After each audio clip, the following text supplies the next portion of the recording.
Who's ready for the Dirt Life Show? Yeah. Welcome to episode 77 of the Dirt Life Show. Man, I don't even know how we made it this far. This is crazy, right? We have an awesome show for you guys tonight. We're going to talk all kinds of racing. We're going to talk about racing down in Mexico. We're going to talk about racing locally. We're even going to talk about the new gas short course series out here on the West Coast. And we've got some fantastic guests with us tonight. I'd like to welcome both Eliott Watson, short course racer, professional driver, and now side-by-side driver with Honda. And I'd also like to welcome Jamie Campbell, man, off-road legend. He's been doing all kinds of builds for a long time. He's got a brother that you might know, Johnny Campbell, but Jamie is really making a mark in the side-by-side industry. He's built all kinds of big cars. But we're going to talk most about the side-by-sides tonight. So welcome, boys. Yeah, thanks for having us. Yeah. Well, thank you guys Stoked for coming. to be here. Yeah, thank you guys for coming all the way up here, man. Well, you didn't have that far to go. Eliott came all the way from El Centro. A little bit of a trip. Yeah, but I'm really stoked to have you guys in, man. And we actually have, we'll just give you guys a little sneak peek. We got a car in the background sitting right behind us. We got a little side shot of that bad boy. Jamie built that for Eliott, I think, right? Mm-hmm. Yeah, I mean, a lot of parts we put on there, and he's actually been doing a lot of work on it himself. Oh, really? Yeah, just trying to get him dialed in so he's could be on the RaceCo team, Talon team.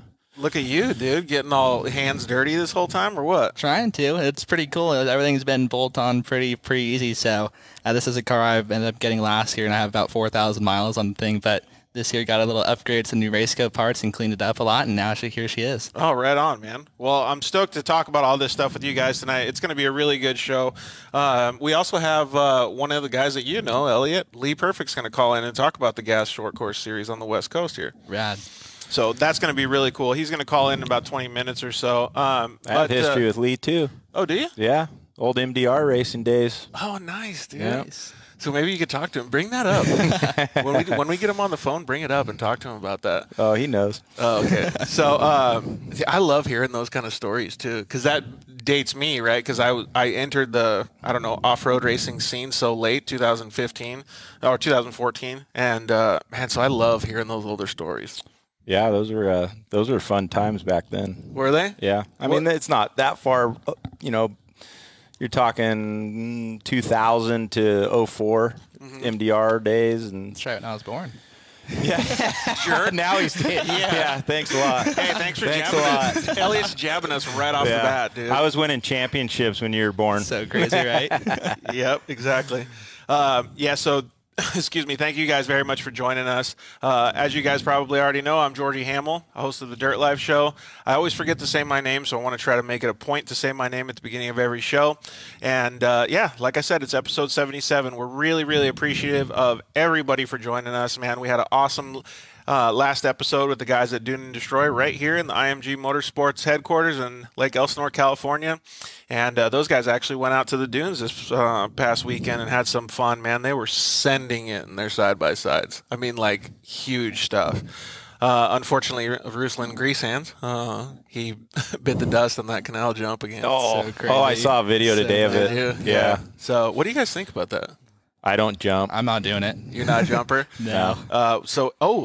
Side note, too. How are you not a jumper? You race short course. Well, it's a lot easier. It's like tabletops you kind of hit repetitively, But it's what about if you went to Texplex, like with Miles and Ronnie and those guys? We're talking about going back. I think we try and have a little bit of a learning curve. I think we could try and make it work out for sure. Yeah, you got to hit some pretty sick jumps out there. I've heard they're so cool. So I'll tell you guys a little bit of secret, though. Eliott did hit a jump trying to be like Miles out here at the Gutter Gap out in front of IMG Motorsports. We're going to post that on our social media tomorrow. Maybe even tonight if I You get should. Yeah. You had a sweet half-shell helmet on, all painted up, red and gold. I felt fast. Dude, where is that helmet anyways? Over there? Back we'll over get, there. We'll get that I bad gotta throw boy. that thing on here in a little bit. We'll get that bad boy. Second half of the show. Eliott Knievel. Yeah. But yeah, like I was saying, so thank you guys very, very much for joining us. You guys are our lifeblood. We really appreciate every show that you guys watch and help us grow our audience and support our sponsors. I want to definitely thank all of our sponsors right now. Thank you very much to all the guys at KMC Wheels. You can see a KMC wheel right behind me in this Boxo toolbox. That's a really, really awesome wheel. We have some wheels that are very similar to that on the YXZ Unicorn that we're going to show off in the next couple weeks here. I think Eliott even has some of those on his car back here. Some forged ones, actually. You got the cool guy fancy, stuff. huh? Yeah. But thank you to Ryan Edwards and all the guys over at KMC.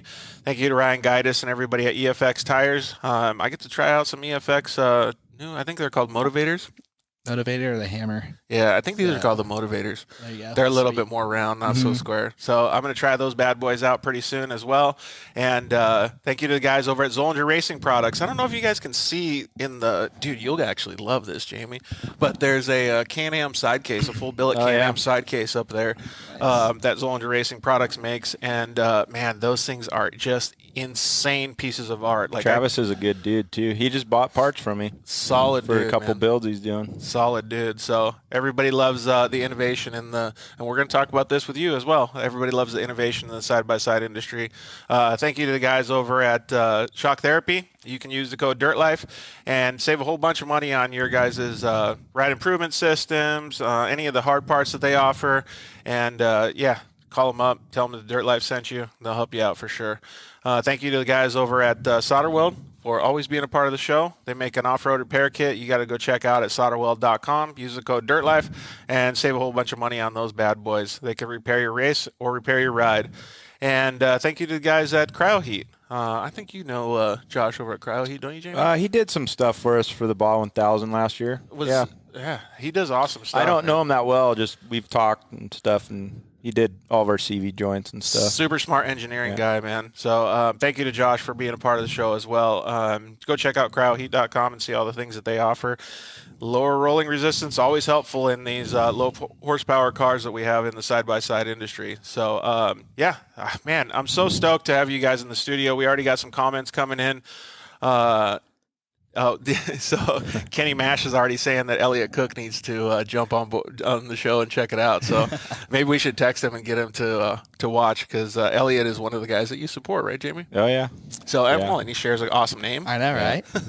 Elliott's actually good people, man. When I went out to Texplex, I got to hang out with those guys quite a bit. So yeah, he's had a rough go last year a little bit, but he's, I believe in that guy too. He's gonna do good. Doing it like the moto stuff, he's actually a really smooth, good driver. I think he needs to up his intensity a little bit. Maybe get a like that Ken Roxon whole shot, like really intense, like first couple laps, and maybe work on his car a little bit, and he'd be dialed, dude. I think you got the car part. Yeah, he wants us to come out there and hang out with him and stuff too. So it'd be cool to go there and hang out for the weekend. Dude, when you see that track or that facility, you're gonna die, man. It's so awesome. Like, you've been, Eliott? I have not. I've just been watching in-car every time someone goes back there. It's so sick, man. I got to be on course just a little bit. Nice. Just big media guy over here, right? Yeah. I didn't get to jump any of the jumps, but, man, it looks so fun. Looks so fun. Eliott goes big.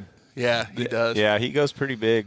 So, and he's got that new turbo car, right? You helping him out with that one? Just suspension parts and stuff. He has a couple good, tuners and stuff he's working with. Oh, look at this guy bringing Thursday back. Thanks, Chuck, for reminding us. Chuck Cheek says, better put a wing on that Honda, Jamie. Yeah, I get a couple more miles an hour out of it with that thing. Oh, man. Chuck does a ton for us too. He makes a lot of our parts for us at his machine shop, CMI. Chuck's good people. And David P says, hey, Eliott, good to see you. Rusty. Oh, what's up, Rusty? How are you? Eliott is awesome. Looking forward to seeing him continue his absolute dominance in whatever he races. Wow. Well, not only whatever he races, but we're going to get into the backstory of this smart guy over here. He's been going to school, really doing a lot of work, man. So he's got an awesome story, Rusty. So if you haven't heard anything about it yet, stay tuned because we're going to get into that backstory and you're going to really appreciate his work ethic. All right, man. So a couple of the first things that I wanted to talk about before we get Lee on the show, is I wanted to get your guys' opinion. And I know short course is a vague word, right? Like everybody thinks Lucas is short course, but then everybody calls work short course. What do you guys prefer, short course or desert? Well, last year I got the opportunity to race a little bit of both. So we ran the whole Lucas series last year and ran some stuff with the other Honda team. So For me, I like the aspect of short course. You just have to go and just try to make it around the track the fastest. But for me, it took some time to kind of mellow myself down for the desert, like for the Baja 1000, getting the car to last the whole time, and driving in the dust and trying to miss rocks and all this sort of thing. But I like the aspect of racing, like in Mexico, you get to go down and pre-run and like get sense of the course before and go out and hang out and have some tacos, all that fun stuff. But personally, I think desert racing, and think just as I'm getting older, I'm starting to like it more and more. So maybe you could give like the top 2 differences between short course and desert, because for me, like I like desert racing because there's so much logistical stuff and so much mind games and things. And short course to me is more like MMA on 4 wheels, right? It's just knock down, drag out. But coming from a moto background, and I mean, like, when I say moto, I don't mean desert racing moto. I mean like supercross and motocross. I really like the short course stuff. Like I was really like the intensity, like what we talked about Eliott Cook right now. Yeah. What were the 2 things that you noticed that were the differences? I think intensity is a good word for it. In short course, you're just attacking every corner, where in desert, you kind of have to have a little more patience and make the car last. So I think that's the main difference there. And then another thing is driving in the dust. It took me a little bit to learn how to drive in the dust and pace myself through there. And with short course, you're there pulling tear-offs and trying to get through mud and wet corners and trying to read the dirt different ways, because in like a 2-wheel drive light buggy, like what we were racing the last couple of years, you hit a slick spot and thing will just go and do donuts, and it's kind of, you got to predict when trying to read the dirt a little bit differently and all that sort of thing. It is a lot different, right? And Jamie can probably attest to this. Like seeing in the dust is like I'm scared of the dust. Like I check up because I've come from motorcycle racing in the desert and Baja and stuff too, and it's it's life or death at some point. And I mean, I've some of these trophy truck guys and stuff that are going so fast and, reading just the GPS and all that. It for me, I still read the terrain. Right. I'm not looking at the GPS because I don't trust what the GPS, it's not. You trust your eyeballs. I trust my eyeballs. And so even at Parker, last month or whatever, the sun was crazy coming back into the main pit off lap 1, and the dust was really bad. But yeah, I'm scared. I check up. We've heard a couple of people talk to us about the dust, and it's like some people can like literally see through it, I feel like, and some people it's just like a big cloud, like a wall in front of their face. And I think I'm the wall guy. Yeah, I mean, I've done all different types of desert racing, obviously, but that just seems like the biggest factor to get through it. And like I said, at Parker, I started like 24th or something, and that was the biggest thing on that first lap is I have to get through these guys because I felt like the leaders were going to leave me, if I didn't. So I took chances, I definitely could have tore a wheel off or whatever, but got through it and. And we'll talk about some of your racing prowess and the stuff that you guys have done too during the show. But man, like over the last year, I've been talking to so many people on the show about different types of racing. We got all kinds of short course drivers because that was what I'm used to. And then now I'm getting really my hands or my feet wet in more of this desert stuff. And it's phenomenal to me to see anybody that can finish a desert race, first of all, is awesome. But to see the guys that can actually push through all those different elements is phenomenal. Like when we were at the UTV World Championship last year, which Eliott raced, were you up there too? I went, I left early, but we were there. So when we went up there, the course was super, super dusty. And when we went on track, I think we were on track at the same time, Eliott. When we went on course, it was a massive advantage for whoever started the race first. And I love Ronnie Anderson. We actually had him on the show on Thursday on the Instagram Live, but there was almost no way to beat him because that first lap, he had a clear lap. Yeah, exactly. And there's no way that anybody else could make up that time. Even if they got a clear lap the second lap, you can't go that fast. So yeah, that's what I mean with like some of these long distance races too. Even like if you're up front and you're a player and you could win, it's going to be harder to race through the dust to catch those guys when they're just leaving you. You know? So exactly. It's kind of crazy. I mean, this all goes into a way deeper conversation about racing in general and finding new places to race and things like that. But man, for me, just understanding the difference between short course and desert racing has been really, really cool to understand. How was it different on a moto, on a dirt bike than in a car or a side by side?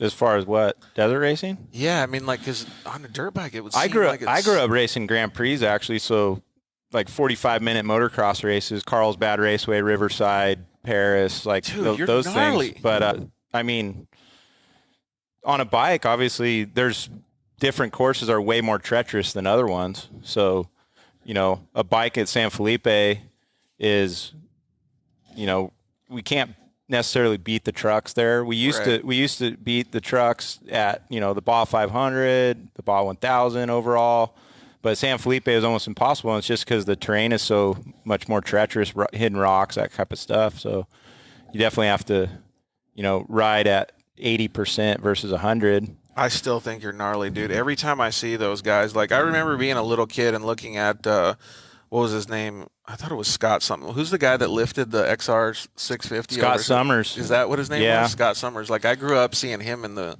you know, magazines and stuff. Oh, like, yeah. thinking, like, holy crap, these dudes are gnarly. That guy used to win, you know, like GNCC, you know, Grand National Cross Country races on an XR 600. Dude, the tank. Where his competition was riding, you know, 252 strokes back then, you know.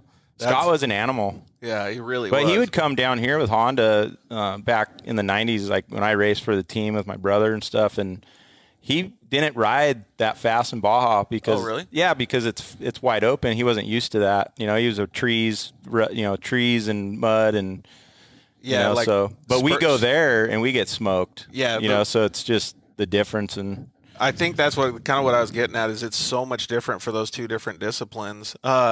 So my whole question was to go back to like the building cars thing, because we're going to get into it later in the show. But what's the difference between a short course car and something that's prepared for the desert, or like a UTV World Championship?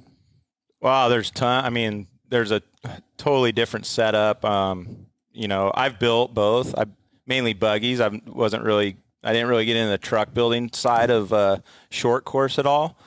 I worked on a couple Pro 2s and stuff for Rob Mack. Had Tanner Faust race a couple times, and Rockstar sponsored it, and I helped and crew chief that truck. But you know, as far as the buggy, the way they're built, you got to really pay attention to weight. Yep. You know, where desert racing, weight could be your friend, but in short course racing, yeah, I mean, typically a heavier vehicle will work better through the rough, but you know, corner to corner, it might not be as fast, but it'll work better through the whoops and all that kind of stuff. It's more comfortable to drive a lot of times. So yeah, exactly. It's crazy for me to think about how much different those vehicles are, and especially with the short course stuff. Since you just talked about preparing those vehicles for the short course, we got Lee Perfect from Great American Shortcourse on the line. What's up, Lee?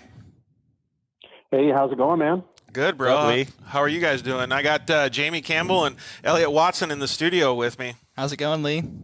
Nice. Doing good. Good. Known those guys for a while, both of them. That's right. Awesome. So Jamie was actually talking about, before we get into what's going on with gas, he was actually talking about knowing you from way back in the day. Weren't you, Jamie? Oh, yeah. MDR days, Lee. So. Yep, 2004-ish. Just battling around, running laps, running all those MDR races back in the day, and he was flying around on that old Ranger, and I was out in my old Chenoweth DR2 just back in the day. Dude, that's so cool, man. Yeah, we battled that year for the overall points championship, I believe, right? Yes. Yeah. Yes, I won Class 10 points, and I don't know who got the overall. Probably a 9-car or 1600 car, where whoever has the most entries usually how it works out. But yeah. Yeah, it was. But we weren't in the same class, but the whole year we're battling for that overall deal. Having a little bit of fun. Yeah, and a lot of people don't know that about Lee, that he actually knows how to wheel too. Lee could drive.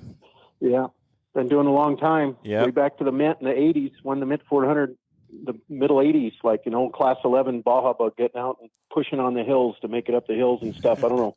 Are we supposed to wait? My parents were thinking, let me do that at 15, but yeah, that was me way back then. Are we supposed to wait till Eliott says I wasn't born yet again, and like really insult us again? That was my one deal. Dude, right off the bat, Eliott was telling us how young he was. Like, oh, you guys are old. So I think Lee. I remember a Ridgecrest race. I believe Lee won. I think Lee won overall, in his Chineth, and we beat. So I ended up, I think, second or third overall my 7S truck, and we beat We beat a bunch of Class 1s, and I mean it was crazy because we finished. I think a Class 1 finished physically first, but then Lee won, and then I came in behind Lee. And, you know, it was pretty amazing. Those overall. Yeah, overall at one of those races, Dude, how rad is that? Old beam car with a Volt. What engine did you have in that thing? Like a 1650 or? Class 10, I had like a 2000. Oh, okay. Right before I went to FAT, I had a couple motors, and Jimmy Hook and a bunch of old school guys were helping me actually put my spare motor in the night before because I found an oil leak and was up till midnight. Having beers, and I counted, how many cars on the road in front of us and talking smack. And we ended up, we finished second and got the other guy and ended up first overall. I'll take it, man. It was good times back then. Won points that year. So that was awesome. Dude, that's so cool. We used to do a 7S. There was like probably anywhere from 10 to 15 of us back then. Really? Yeah. And we would do a side bets. So like, and I would do the side bet even knowing I didn't even have $100 it was $100 side bet, and we do a side bet. I wouldn't even have $100 in my pocket. I'm like, I'm going to beat these guys. So there was one, I forget the guy's name. There was one guy. He all 15 did a side bet, like a pro person. Most of usually about half would do a side bet. Nice. And this one guy wanted to beat me so bad, and every time he held the money every time. And every time I drove up to that guy's trailer going, where's my money? So I was making money at MDR races. Hey, Lee, would you mind if I started a side betting process at the new gas series?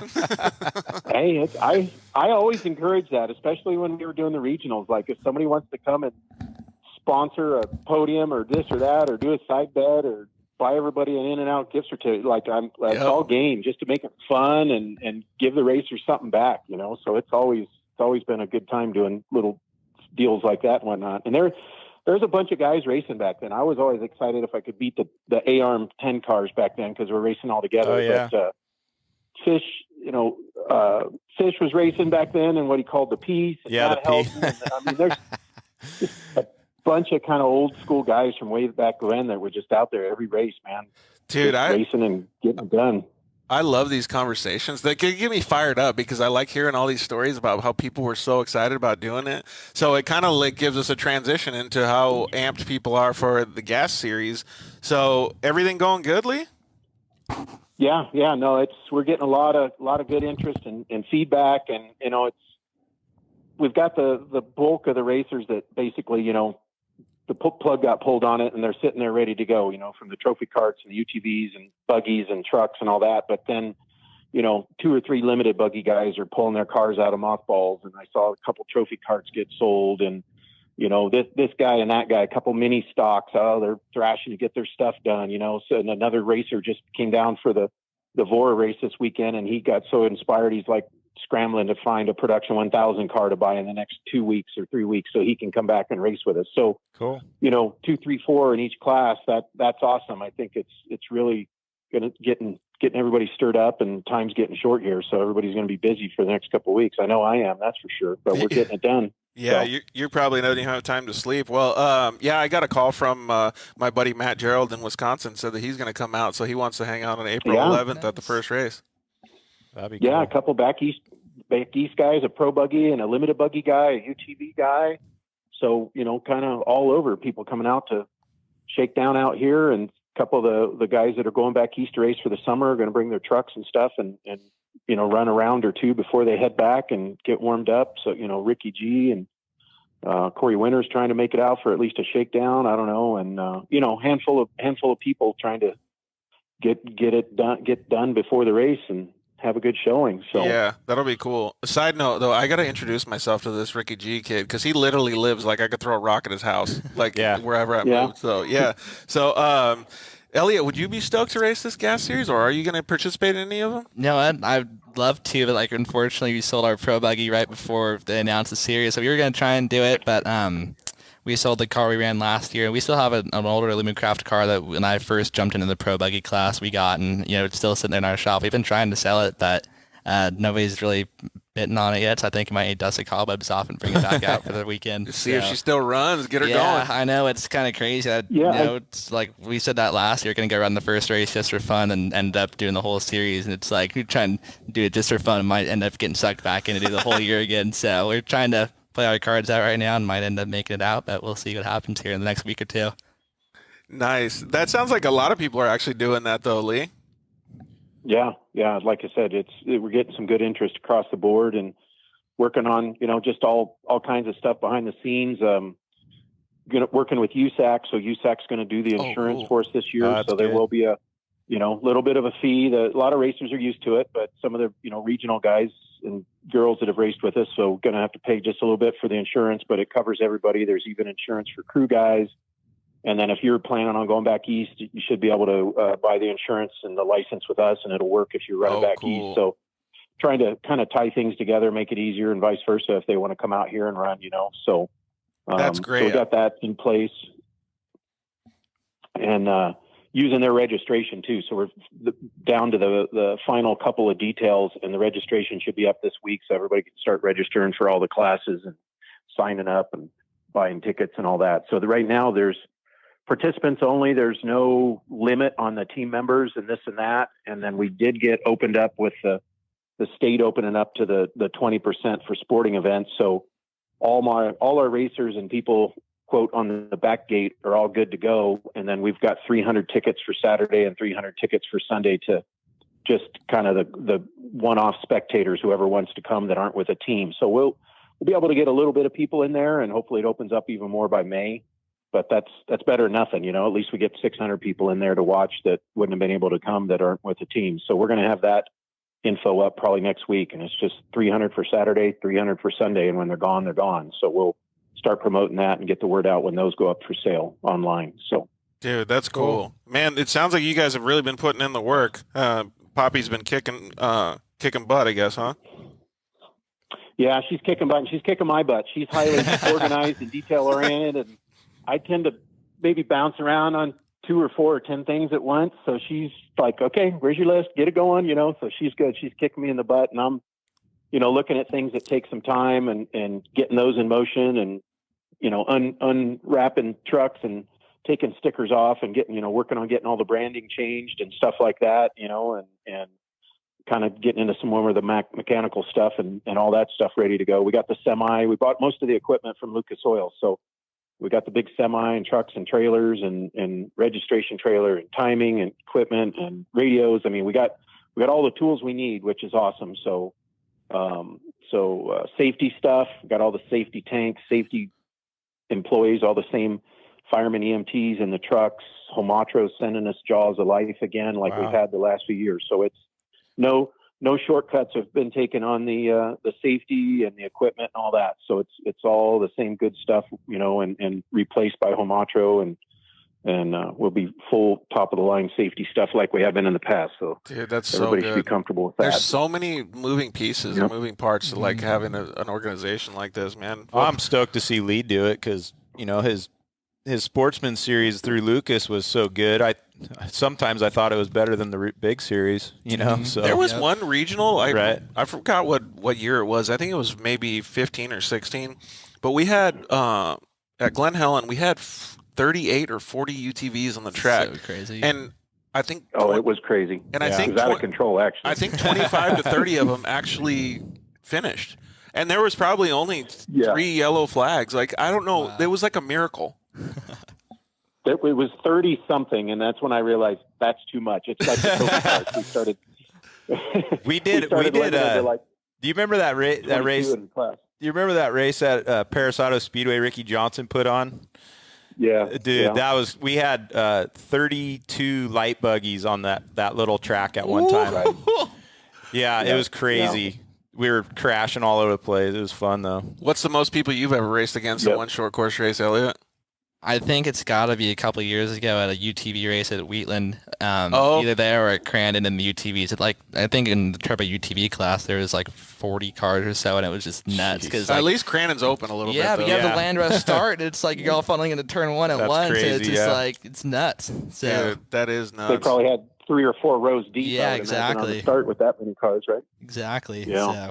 So. That's crazy. Well, I'm stoked, Lee. I really do think that it's going to be awesome to be able to see everybody on April 11th, man. So I look forward to hanging out with you and obviously everybody that I haven't seen in a while.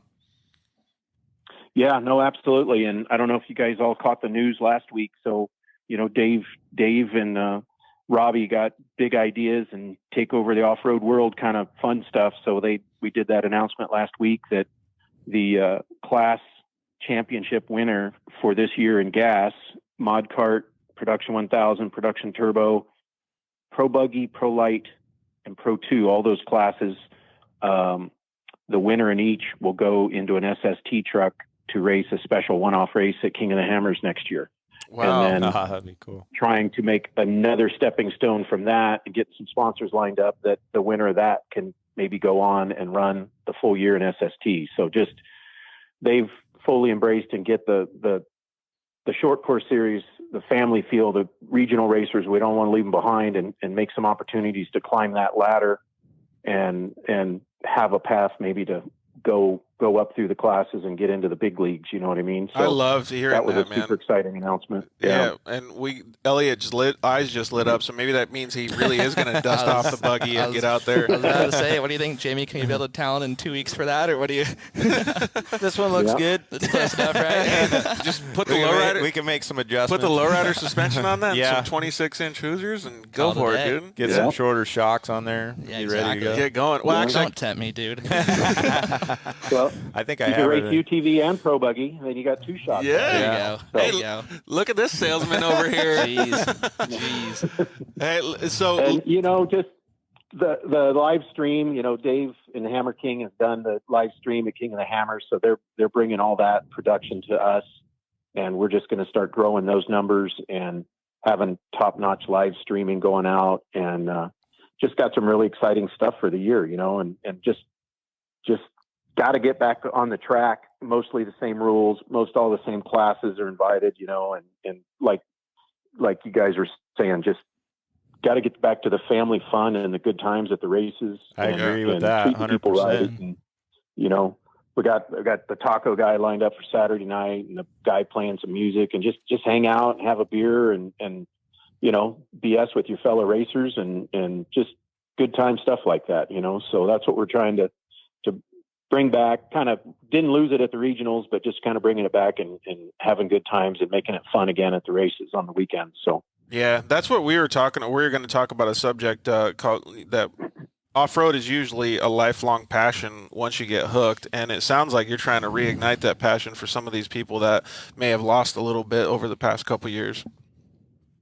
Yeah, absolutely. And just that's the thing. It just got not fun for some people, and maybe they went away or just winding down. And that's what we got to win them back and build it back up and start climbing the ladder again. And we got Optima back in as the title sponsor, and got a lot more other exciting stuff coming, just not ready to announce all the other stuff and get the momentum going back, what I feel, back up, because it's kind of been winding down the last couple of years, Well, maybe you can just give us a little bit more specific. So I know that, because I have it on my schedule to go out on April 11th for the first race, but maybe you could give us a little bit of the schedule again. I know you've provided it before, and we'll link everybody online as well, but maybe you could just tell everybody the current schedule that's in place.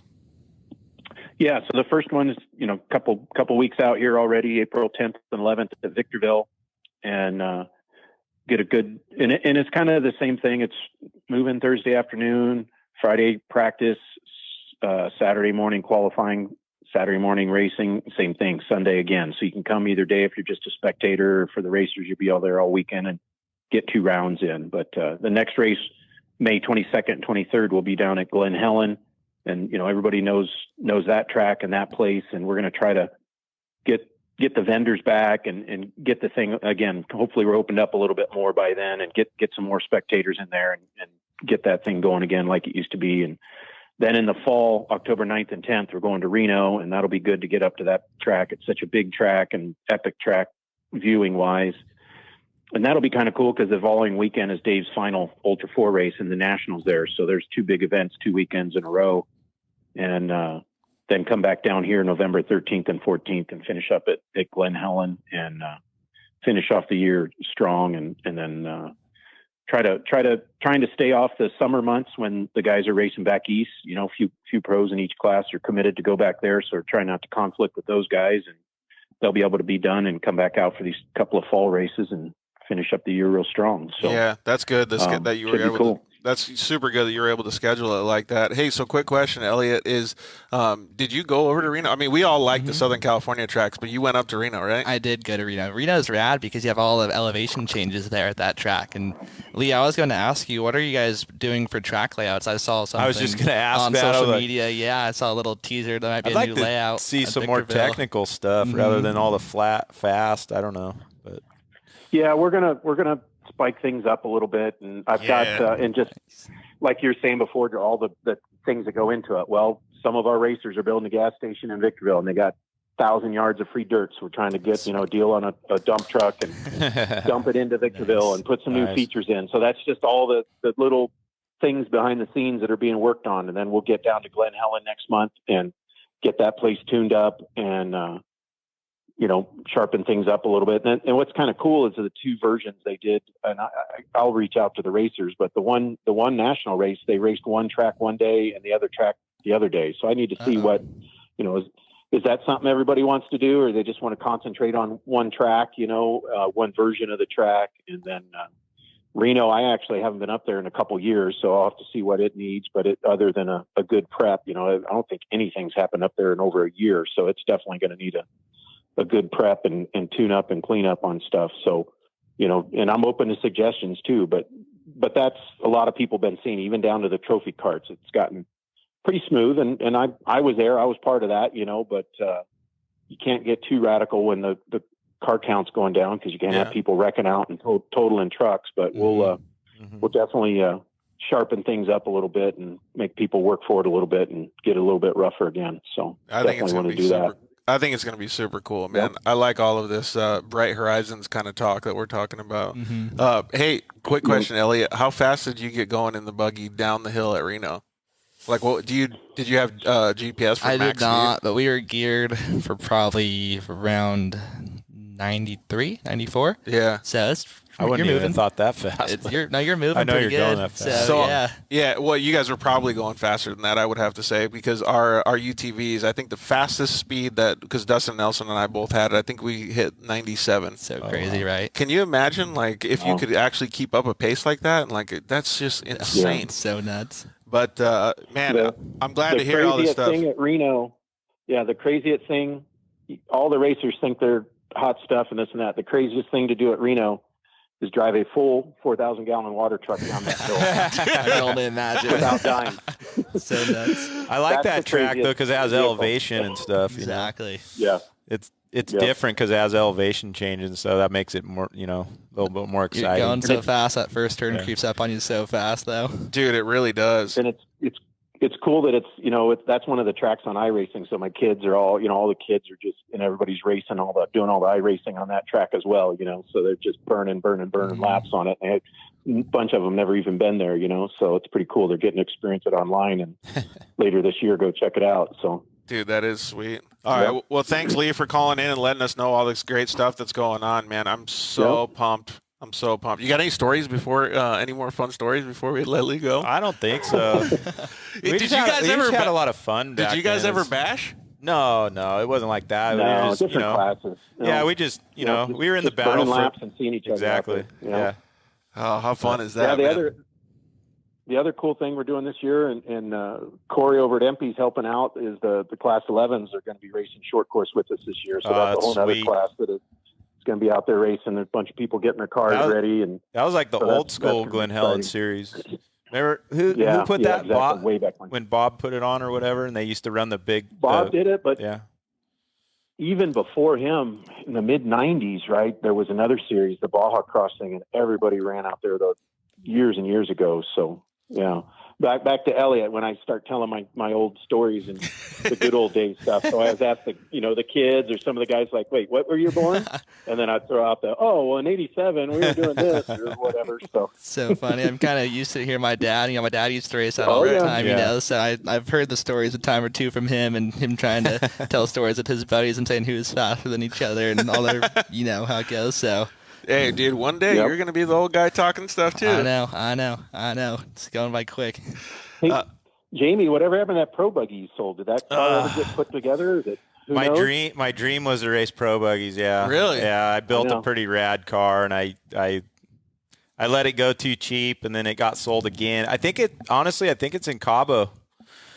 So really? Okay. A bunch of cars been going down there, a bunch of limited buggies, and they're having a pretty good series down there with short course cars down there. That car would have been. I should have kept it and tried to race it, but it had some innovation, and it had adjustable pivots and stuff on it, so it would have been really cool to try to tune it and get it tuned for like Glen Helen or something, and then go to a different track and practice and get it tuned for that, because you could change all the different A-arm geometries in the front end. You could change it.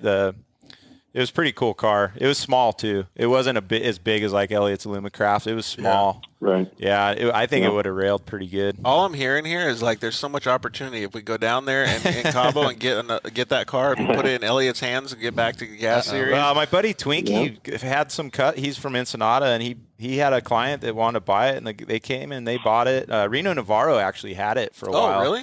Yeah, Reno bought it from me. He was going to build it, and then because I built him a light buggy that ended up G Brothers. Rick bought it from Reno, and it got raced. And then that's the car that Gunnar Kennedy's won 2 championships in. Yeah, so I built that light buggy that Gunnar's been winning in.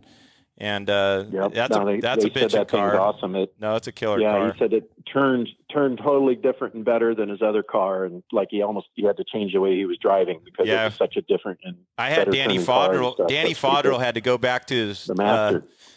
Danny had to go back to his stadium days and build me some spindles that I wanted, and it was funny because when I called him and told him what I wanted, he goes, "I haven't built a set of those since Mickey Thompson." I said, "Well, that's what I want." Nice. And yeah, that car has some innovation in it too for a little light buggy, but yeah, it's a cool car. Yep.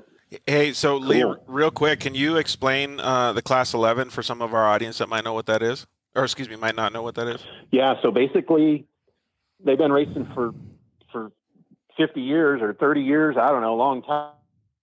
That's just a stock VW Bug. 1600 cc engine, and you have to run full bumpers, full fenders, and it's got upgraded shocks and just a little bit of stuff done to it, but basically stock 2 guys. So they always start in the back, and a ball joint front end has got less than 6 inches of travel on the front, and the back probably 9 on a swing axle or something. So very limited travel, and but they got good traction, so they can go anywhere. But now with the holes in the desert getting tore up so much from the big trophy truck tires, it just keeps getting brutal on them. But they had a real good turnout at the Moore race last month and had, I think, 20-something of them out there. So it was really cool to see them out there running again. So, yeah, good times. And it's kind of trendy right now. A lot of people are building Class 11s and going back to the basics. So yeah, that would be interesting to see them on a short course track. I don't know about you guys, but I've seen it at Glen Helen. They're rad. They do real good. Yeah. How do they do over some of the bigger jumps? Bounce. It's just like the mini stocks. I mean, you guys got to check out some of our best racing is the little mini stocks. I mean, as far as racing and battles, and they got 1 shock per wheel and little tiny tires, and they just figure out how to get around there and have some really good battling and stuff. So I think it's going to be good. Yeah, that is super cool. Well, like I said, Lee, thank you very much for putting all this stuff together. I know you and everybody on your team is working your tails off. Yep. No problem, man. It's all going to be worth it here in a few weeks when we get everybody back out on the track. And, just from the kids, I've always been partial to the trophy carts and stuff, and just all the way up through to the big trucks, and just going to be super stoked when we hit that track and make some noise and throw some dirt. So it's going to be good to get everybody back out there and charging forward again, and short course for the West Coast, that's for sure. I agree 100%. So, well, thank you very much for coming on and letting our audience know. So if you want to go check it out, it's GA Short Course on Instagram, right? Yeah, and greatamericanshortcourse.com for all the schedule, drivers info. The rules are up. Registration will be up very soon, so find us on Instagram and social media, and we'll be posting on there when things are updated. And we've got a big email list of the drivers, so they're getting all the information. And if somebody's wanting to sign up, you can call, email, text us, whatever. We'll get you on the driver's list and get all that info out so everybody can get signed up and be ready to go. Sweet. So, okay. Well, thanks, bud. I'll let you get back to the family. Appreciate it, Lee. See you, Lee. Nice talking to you, Lee. Nice talking to you guys. Yeah, we'll you too. See you soon. See ya. All right. See you, man. Bye. That's so cool that he's like, you can just hear it in his voice, the enthusiasm, right? Yeah. No, it's funny that he's doing that because I was like one of the regionals I went to. I'm like, dude, when you going to just do your own, you know, and that was when we already knew Lucas was kind of on his way out, kind of deal. And, you know, he's passionate about it, you know, he really is. That's what that sport needs, because else it's just going to keep failing, you know? So, and the passion is what drives it, right? Like, so, yeah. Well, we had a few people comment in. Looks like our buddy Eliott Cook is watching now. Hopefully he's still watching, because we haven't answered his comment for a little while. But hey, Eliott, how's it going, buddy? And you know who Tyrone Robinson is? Either of you guys? So I don't. Yeah, you muted me, man. I do know. He races RC cars with me a little bit, so I do time to time race RC cars. I don't know if you guys knew that or not, but Tyrone's a friend of the show, man. I've been trying to get out and race RC cars with him for a while now. It's fun. So what kind of RC car do you have? I was on Techno's team for a couple of years, so they've been look at you, out. factory RC guy. Jeez, dude, it was fun for a little bit. No, I went to a couple races a few years ago, and I made it into like the Roar Nationals A main a few years back. I was into it, man. There was a local track, Ricochet RC, that opened up my house, and I would just jam over after school and go run a couple batteries and whatnot, and that was a good use of time, I guess. I learned a lot about setting up a car, because there's so much you can apply on that thing that goes. It's funny he says that, because I try, like, you know, getting into this UTV world a little bit over the last 2 years. You know, customers don't know a lot of that kind of, you know, geometry, suspension geometry, and all this stuff, and you try to explain it to them, they don't really know. And actually, if you go into the RC car world, you learn the basics. You learn a lot, and it's a way easier language to learn it. Like, I've read suspension geometry books and stuff from like IndyCar books and all this stuff to learn about Ackerman and all this stuff.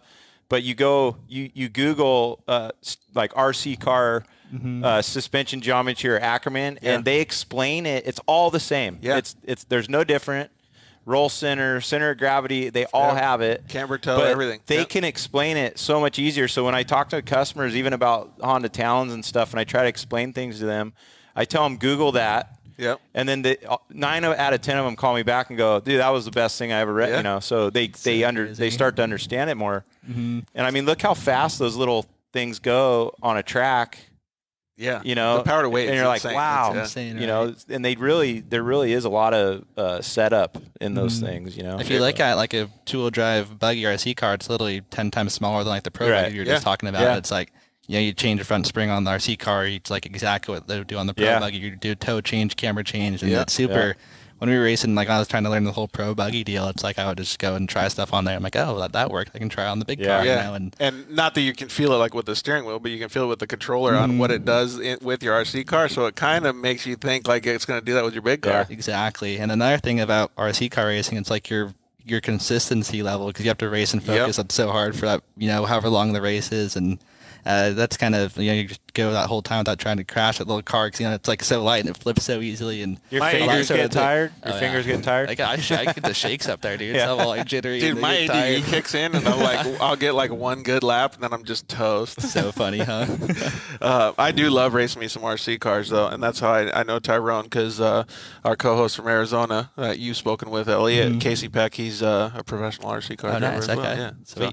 All right. Well, we're gonna get like really deep into your guys' stories in just a second after the commercial break. But I got one question before we go into the commercial break, because I've never done this, and I would like. Well, I'll do it as a two-part question. First, I want to ask Eliott how racing is in Baja, because I think last year was the first time you got to do it, and then to even follow it up, Jamie, how is it racing in Baja on a dirt bike? So go ahead, Eliott.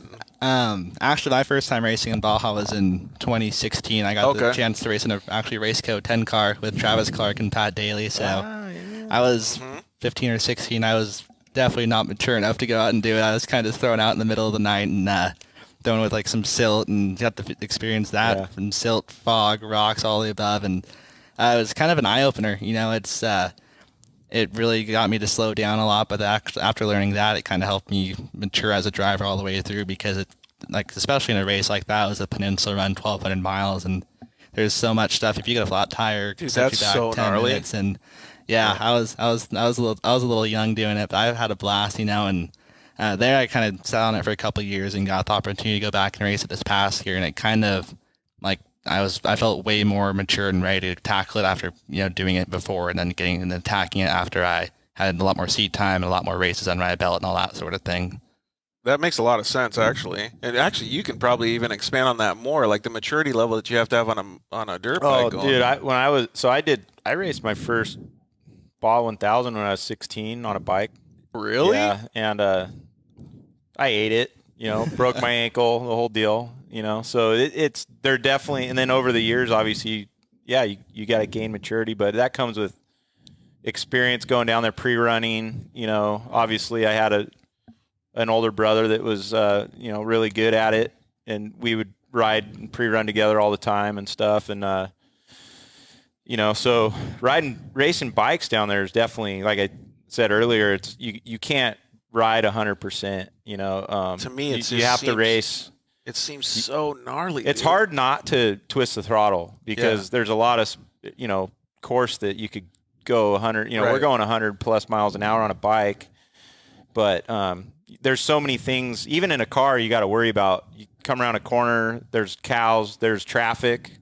The roads aren't closed. That could be their road going to their house or whatever.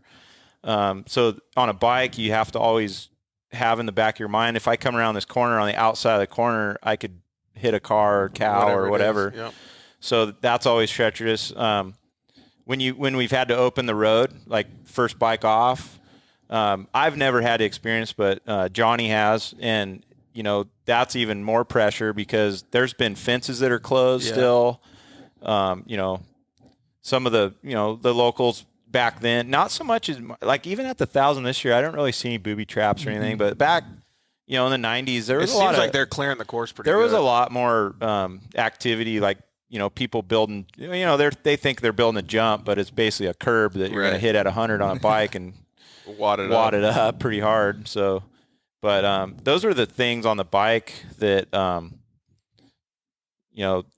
it gets scary. I mean, I always had fear. There's always a fear that you could hit something, or Well, the reason that I wanted to ask both of those questions was because I kind of wanted to lay a little bit of groundwork, because first of all, I think it's gnarly to race Baja no matter what vehicle you're in, especially. Oh yeah, it's no different in a car. I mean, I've raced Class 1 down there. I've raced my 7S truck back in the day down there. Now UTVs, with the Honda Talon, and you still have to have the same mentality, because you still got to beat Baja, right? Or you still got to beat the desert. It's So that makes a lot of sense. You're kind of good, like on the same wavelength as I am right now, because I'm wondering, like, with the advent of side-by-sides and them getting so progressive and so good now, it almost feels like everybody wants to be able to go down there and race Baja. It's not quite as gnarly in people's minds, even though you're saying it is. It's still really gnarly. Yeah. Mm-hmm. No, I mean, I've made mistakes on both, so usually when you make a mistake on a bike, though, you're getting hurt. Yeah. So a good point. Well, I do really like that the side-by-sides are gaining so much momentum, because it's really putting a lot of extra resources, extra momentum, and all this stuff into desert racing, whether it's best in the desert all the way down to score. You know what I mean? Mm-hmm. It's even like Lee was saying. I mean, there's so many people signing up. Although I would never ever race an 11 car in a race like that. Ever. Break your back, dude. Seriously, just punishing yourself, right? All right, so it's getting close to 6 o'clock. We're going to take a quick commercial break, and we will be right back.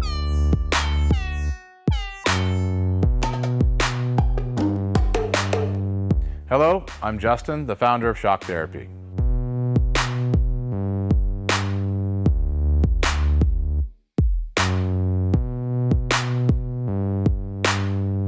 Shock Therapy has been around for 5 years, but we have personally been tuning suspension on off-road cars and race vehicles for over 25 years. We tune between 10 and 15 cars per day, every single day of the week.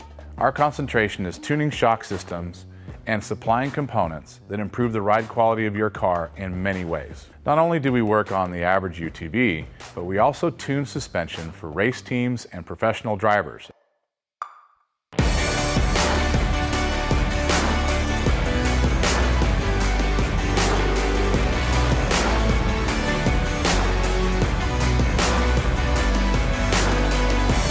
We currently tune for over 87 race teams in Best in Desert and Score. Our clients and race teams rely on our suspension components to allow them to win races and keep them safe. Suspension is a moving target, and we are always trying to hit that target with every customer that we work with. Each customer's needs can be different, and we tune our kits accordingly. Our research and development never stops. We improve our components every single day. As the industry evolves and improves, so do our parts and kits. As of right now, we have over 100 products for UTVs. So when you bring your car to us, you have the satisfaction of knowing that you have the most experience, the highest quality products, and the fact that your car is being tuned specifically to you.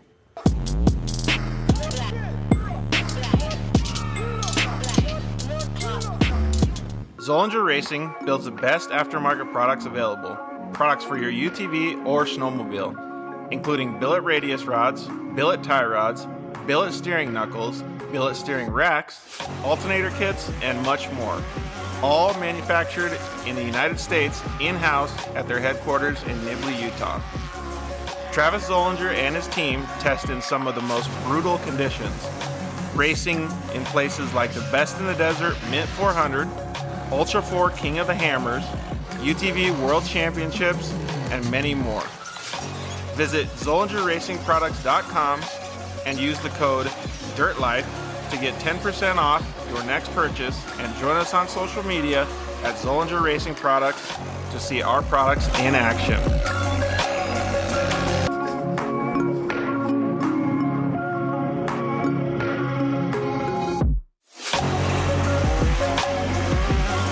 Zollinger Racing, the best products, period.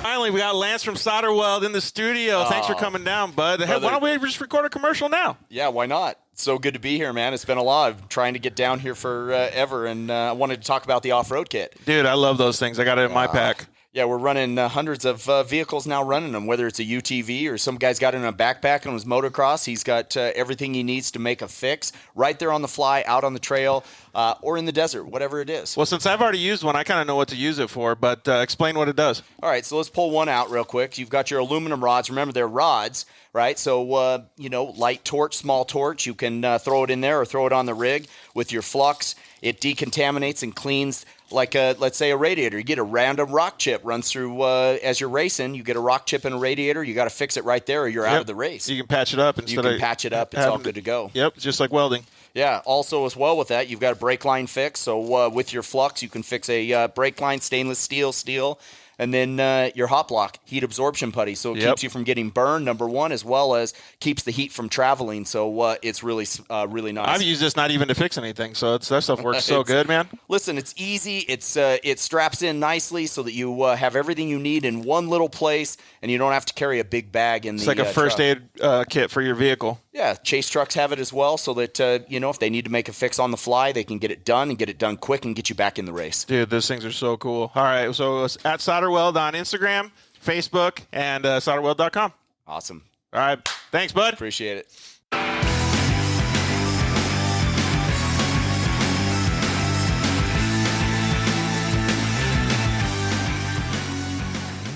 Are back. Man, it was so good to talk with Lee from the Great American Shortcourse Series. I can't wait to see everybody at the track. It's going to be awesome to be able to get back to racing on the West Coast and having the short course stuff. Who knows? Maybe even Eliott Watson will get his buggy all rinsed off and get some more action going. I'm going to switch out to this a little bit more of a wide-angle view, so you might be able to see Elliott's sweet Dirt Life helmet over there. That thing's sweet, dude. Dude, that thing works good, huh? I hit a fat jump at this earlier. The guy that doesn't like jumping hit fat jump. So fat. Okay, so we are going to talk a little bit about how you kind of got into the whole racing thing and then your prowess. I mean, you've won so many championships. Well, a good amount of championships in the short course series, man. Like, How did you even get into off-road racing? So it's been kind of my family legacy for a while. My dad started racing when he was 20 years old, and my grandpa bought my dad's first race car at a coffee shop, so I think they were just kind of messing around and ended up buying him a race car. Yeah, and they always went to the dunes and had a good time with it, but my dad's first race was, I think, Parker 425 back in, I don't know, I think 19... I don't know. It was. See, he doesn't even know. It was 40. This last year was 40 years ago. Yeah. Sorry, my bad. Sorry, I'm just joking. What a jerk, dude. It was 40 years ago.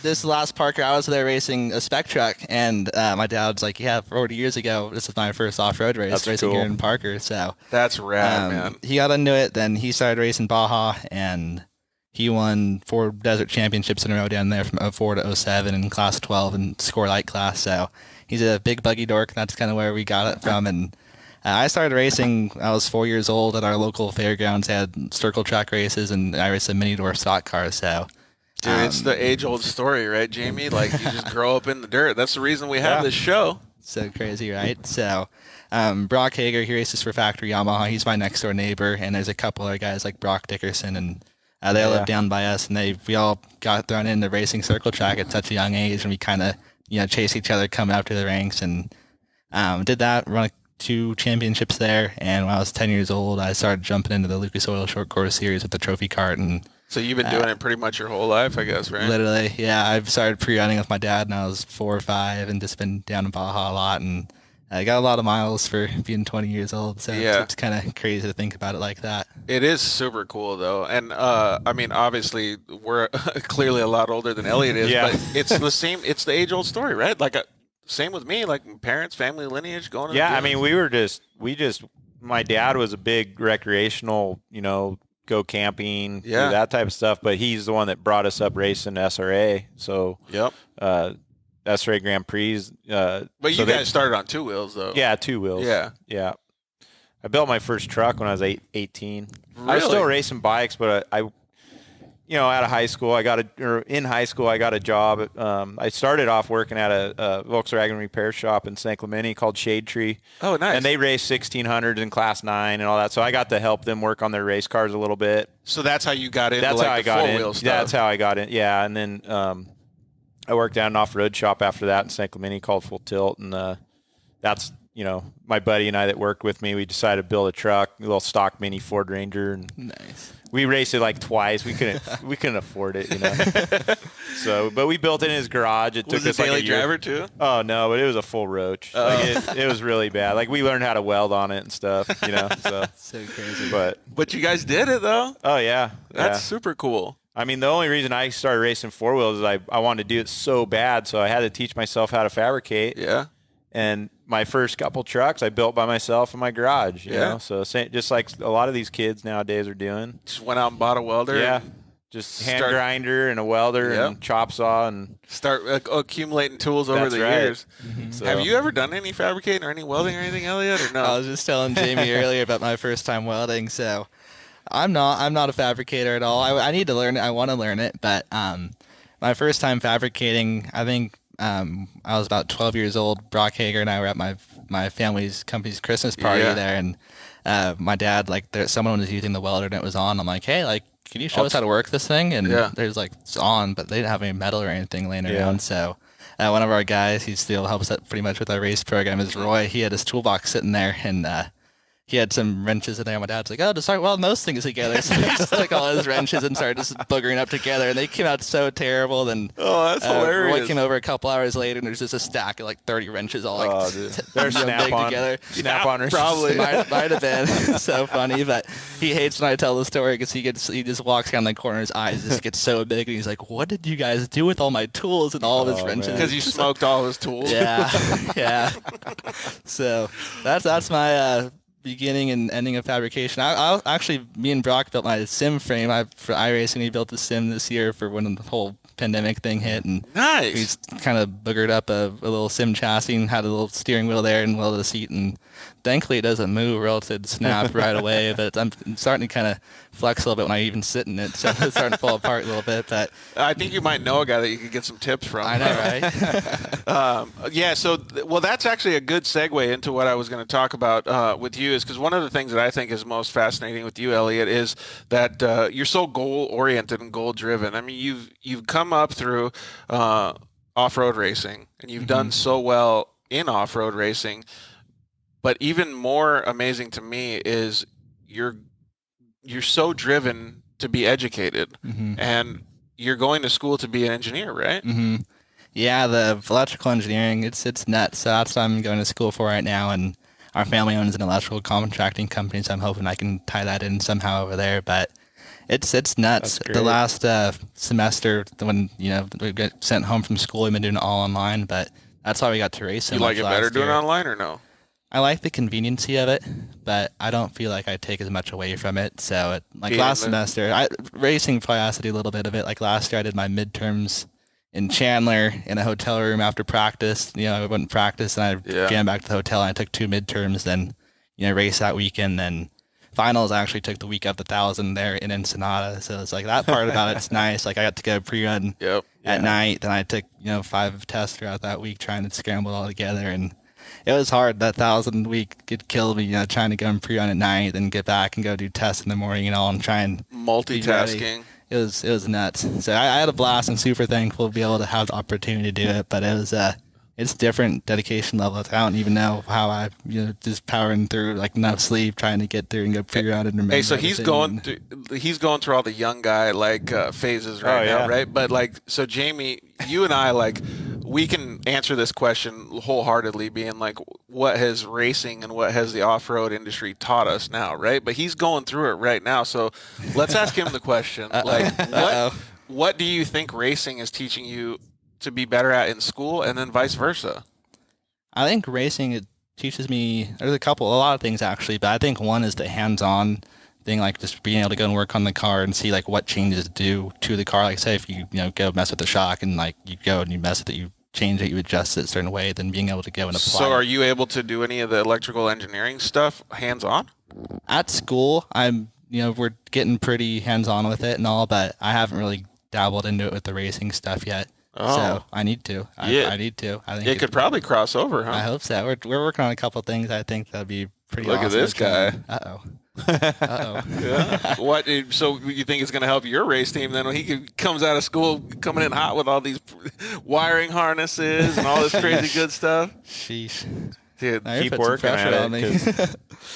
I mean, growing, I didn't have a direction after high school. I didn't want to go to college or anything, and that just wasn't my thing. But it's cool to see him. It really is working hard as a young adult, right? Working hard at it, and I admire it so much. I mean, he's clearly younger than us, but I admire it so much because for us, or for me at least, it was one or the other. It was either racing or education, and he's doing both, and he's fitting in the time. I had to work to make money to go racing. Yeah. So,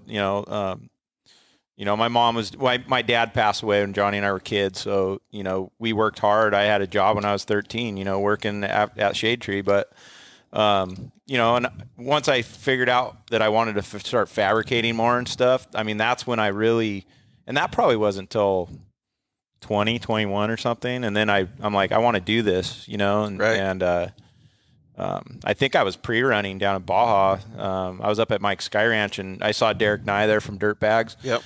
And he was hanging out with Jerry Pinhall from Pinhall Fabrication, and I've known Derek a long time, but I didn't know Jerry, and he was like, well, let me introduce you, because I'm like, hey, does he want to hire anybody to learn and all stuff? And he's like, well, let's hang out with him. So I met Jerry there, and he's like, hey, come talk to me next week after the race, and we'll see. And I went in there, and he gave me a job, and then it was like, Dude, okay.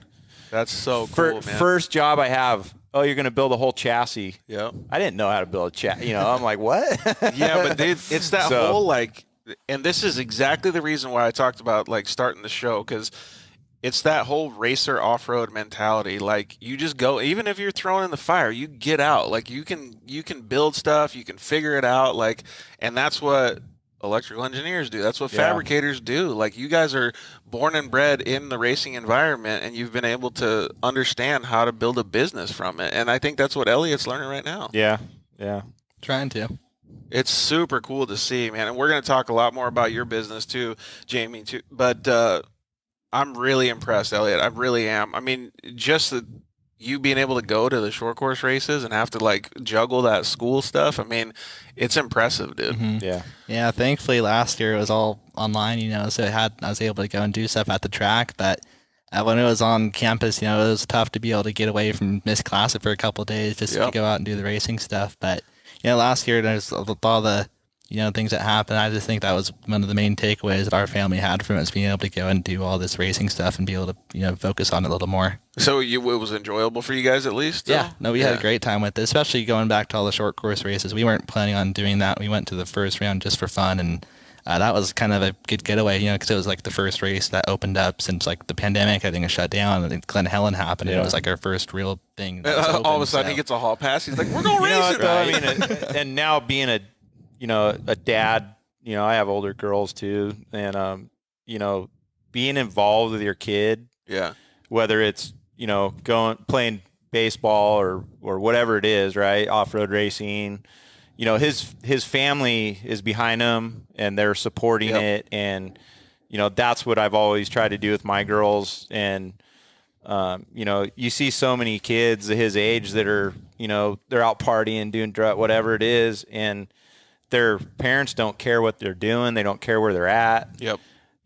I dealt with that a lot with friends of my daughters, and I just, like, my dad instilled that into my brother and I, that, we're a family. We do family things together.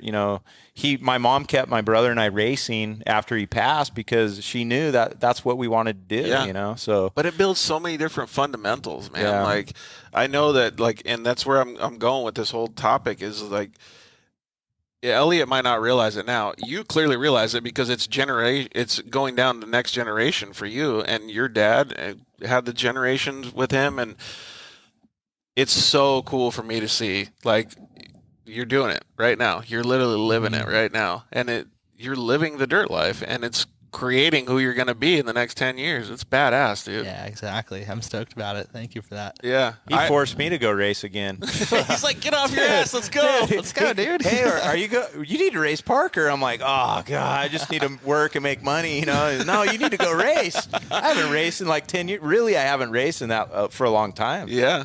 Now he's like, you got to go race. Let's go do it, dude. Oh, man. Okay. That's cool, though. You probably actually like the drive, though, yeah? Oh, I love racing, yeah. I mean, I've had some really killer opportunities in the past to, race everything from, like we talked about, like class 1600 up to, I've never done an 11 car or 9 car, but thank God. I really don't want to. That decision saved your back. But, back in 2010, I actually worked for Cameron Steele for a while, and Cameron gave me some pretty cool opportunities to race with Heidi and him, and I got to drive his trophy truck a few times, and it was, I mean, you don't get opportunities like that all the time, Well, so. You also don't get opportunities like that without putting in a shitload of work. You got to prove yourself to be able to even touch the steering wheel in any of those vehicles. But after motos, I retired from motor racing in '97, or 98 really, but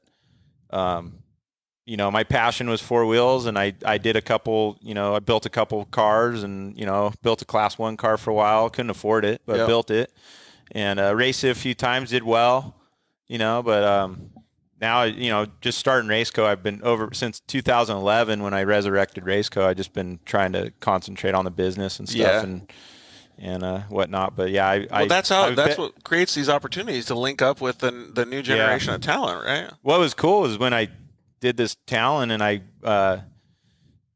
Mikey Sandoval, who works for me also, he's actually the District 38 Unlimited champion from last year. Yeah, and he's the one with the white car. Yeah, right? Mikey him and his dad just got a Talon, and they've been building it, and so. He's he works for me, but he's like one of our team guys, let's call it. But I actually had somebody comment in when we posted a picture of that white car in our story, and I posted it because it's something that you built. Like it's something that's awesome that you guys produce. Him and his dad go, you got to come down and just race one of these District 38s, And I'm like, okay. So I go down there, and guess what? It's it's fun. It's fairly inexpensive. Yeah. And I got done. I was so happy. I was like, this is so much fun. So much fun. And you read. Yeah, he came to one. It's 10 minutes from my house there in I beat him. City. Hey, easy, dude. God, throw jabs now. Dang, getting back at me. So old guy beat him. No, it's in my local desert there in Foster City and Superstition. So dude, he even beat you in your local desert, bro. He raced a car that he raced at King of the Hammers, right? So that thing was pretty hammered. Yeah, so he broke a ball joint or something, but that's cool. But so Mikey and I chased him for like the first lap, and he knew where he was going. I didn't know where I was going. I've only raced down there a couple times. And so we just kind of followed him, but then Mikey caught me, and I let Mikey go. Cause I'm like, I'm gonna let these two kids take each other out. That's exactly. He what took happened. him out, but Mikey, so bad. Really? Yeah.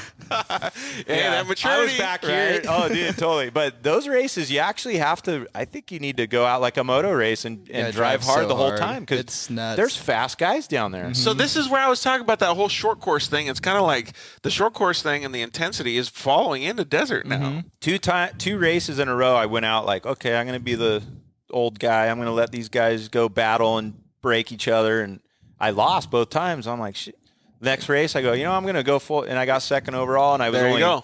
But it's like, I had to hammer the whole time. So, and that's what I was talking about like, again, the short course intensity coming up. Because, like, to win Parker, you had to go freaking balls to the wall right from the get-go. I was driving 100% the whole time. Yeah. I was. And I mean, we race a rally class, but there was some. It doesn't matter if you're in the rally class or the pro turbo class. Yeah. Those guys go balls to the wall from the get-go now.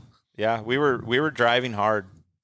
It's cool. It's cool to see that though, and the UTVs like in the Rhino days are now like even like we'll call it like 6 years ago. Yeah. There's no way a UTV would finish if you drove like that. So insane, right? And now, like the stuff that you guys are, well, actually, let's transition into this a little bit because I want to lay a little bit of the backstory. The stuff that you guys are building, like RaceCo and all these other companies, like that's what lays the foundation for how fast people can actually go now. Yeah, I mean, we're trying to build, parts inspired by racing, not just selling stuff off the shelf because I can. I want to make performance parts, so we're not just copying parts that we pull off the car. We're actually scanning them and looking at them on the computer and seeing if we could make it better or, just geometry wise even, So we won't be able to like actually show a lot of the parts, but maybe like I'll show a picture of the car that's sitting right behind us, and maybe you can give a little bit of an understanding of what kind of parts a vehicle like this you guys do make for. Mainly, when the Talon came out, obviously I've been a Honda guy for a long time, so that was my motivation, but because I didn't want anything to do with UTVs. I'm like, I don't need those things. You're one of those guys? I'm building I'm building the off-road stuff and, whatever. But, I'm more of a buggy dork too. But Honda came out and I'm like, dude, I got to do it, And so this car has a cage. We build a production cage. We have different A-arms for different applications. So there's an X and an R model Honda. So we do arms for both of those. We do rear trailing arms. We do bunch of different bracket kits that reinforce the chassis pivots and stuff. You're even telling me that you were just making some spindles that those things look, first of all, those things are pieces of art, dude. I just built him a set.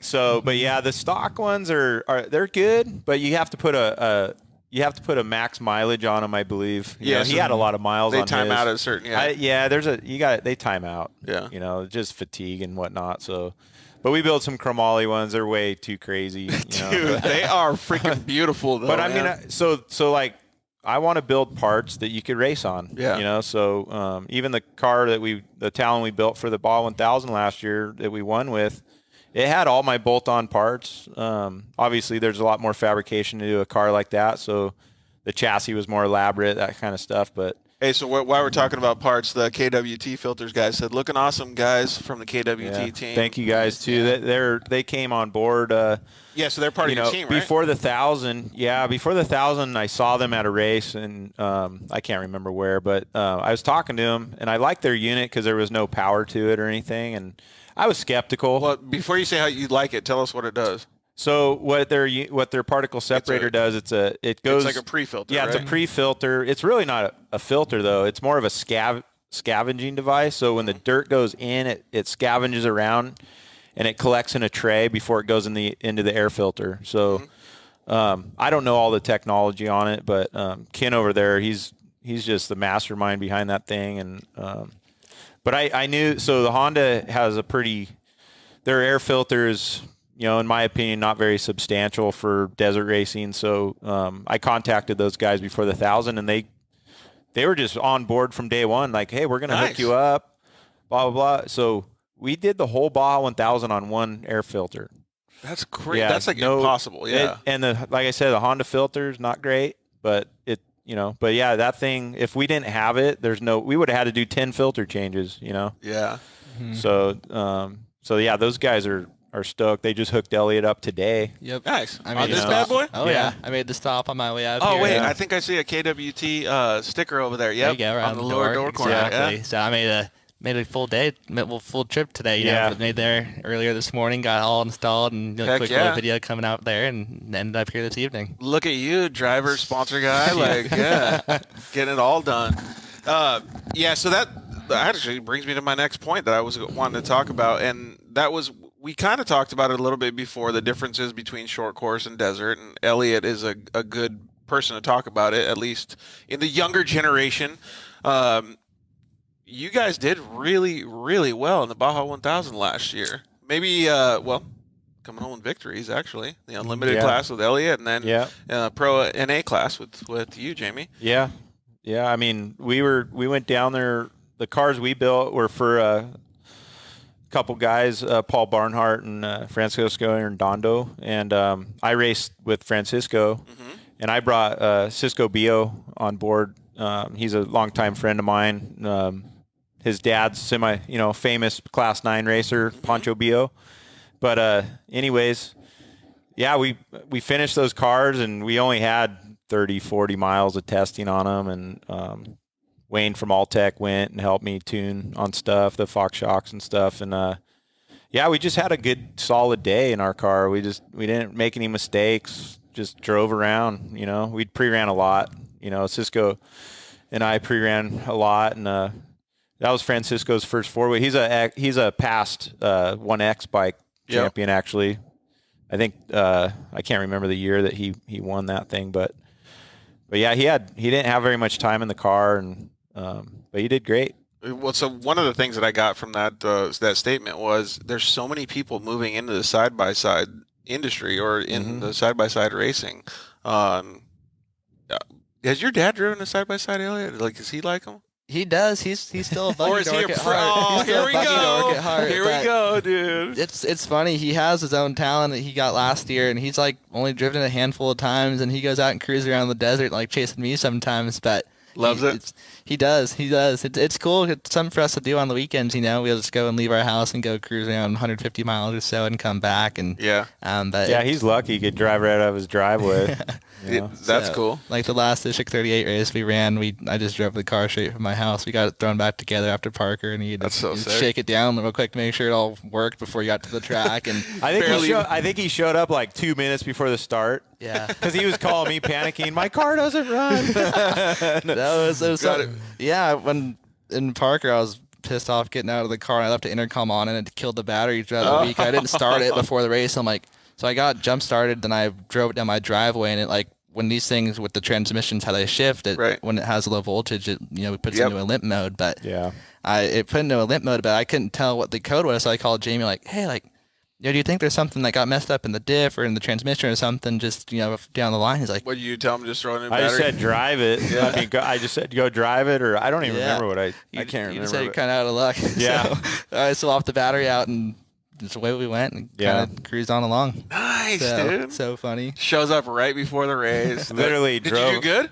We were second overall. Yeah. The first car without a turbo. Yeah, so. first NA car. So there's a big misconception about these Hondas. Like, they don't have horsepower, but I mean, the transmission makes up for a lot of it. And if you know how to drive it, it's amazing what they do. I'm telling you, yeah. And I'm just a UTV guy in general. Like, I love them. Every single manufacturer, all of their power plants, all this stuff. But I'm a huge proponent of shaft drive. Like, I love it. Like, I've been a YXZ guy for the last few years. I mean, I raced the Polaris at the UTV World Championship, but I love shaft-driven vehicles, man, and I love being able to manipulate the car with the transmission. Yeah. Like, it's just so cool, and to see you guys be able to do it with these, even with the paddle shift, is awesome. Yeah, I mean, I don't know about him, but like I drove a customer's turbo car, and I shouldn't have drove it because it was just really fast. It's fast, and I was like, gosh, dang it, why did I do that for? But I mean, we're like at the Parker race. I mean, I was battling and passing turbo Can-Ams and Polarises the whole race. Yeah, that's cool. You know, and I wish I had a little bit more here and there, but they do good. You know, you got to keep them. You got to keep it going, like momentum. You know, it's that whole momentum thing. And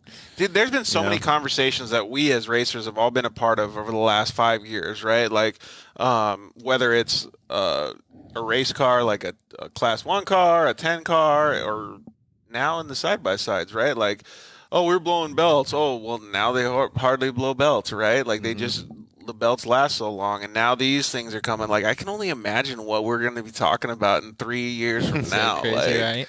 It's so cool, though. Like, these conversations are so awesome. I can't believe these things are evolving so crazy fast. That's what I mean. Like, you know, just with what the manufacturers are doing, I'm curious to see what this new Polaris is going to be.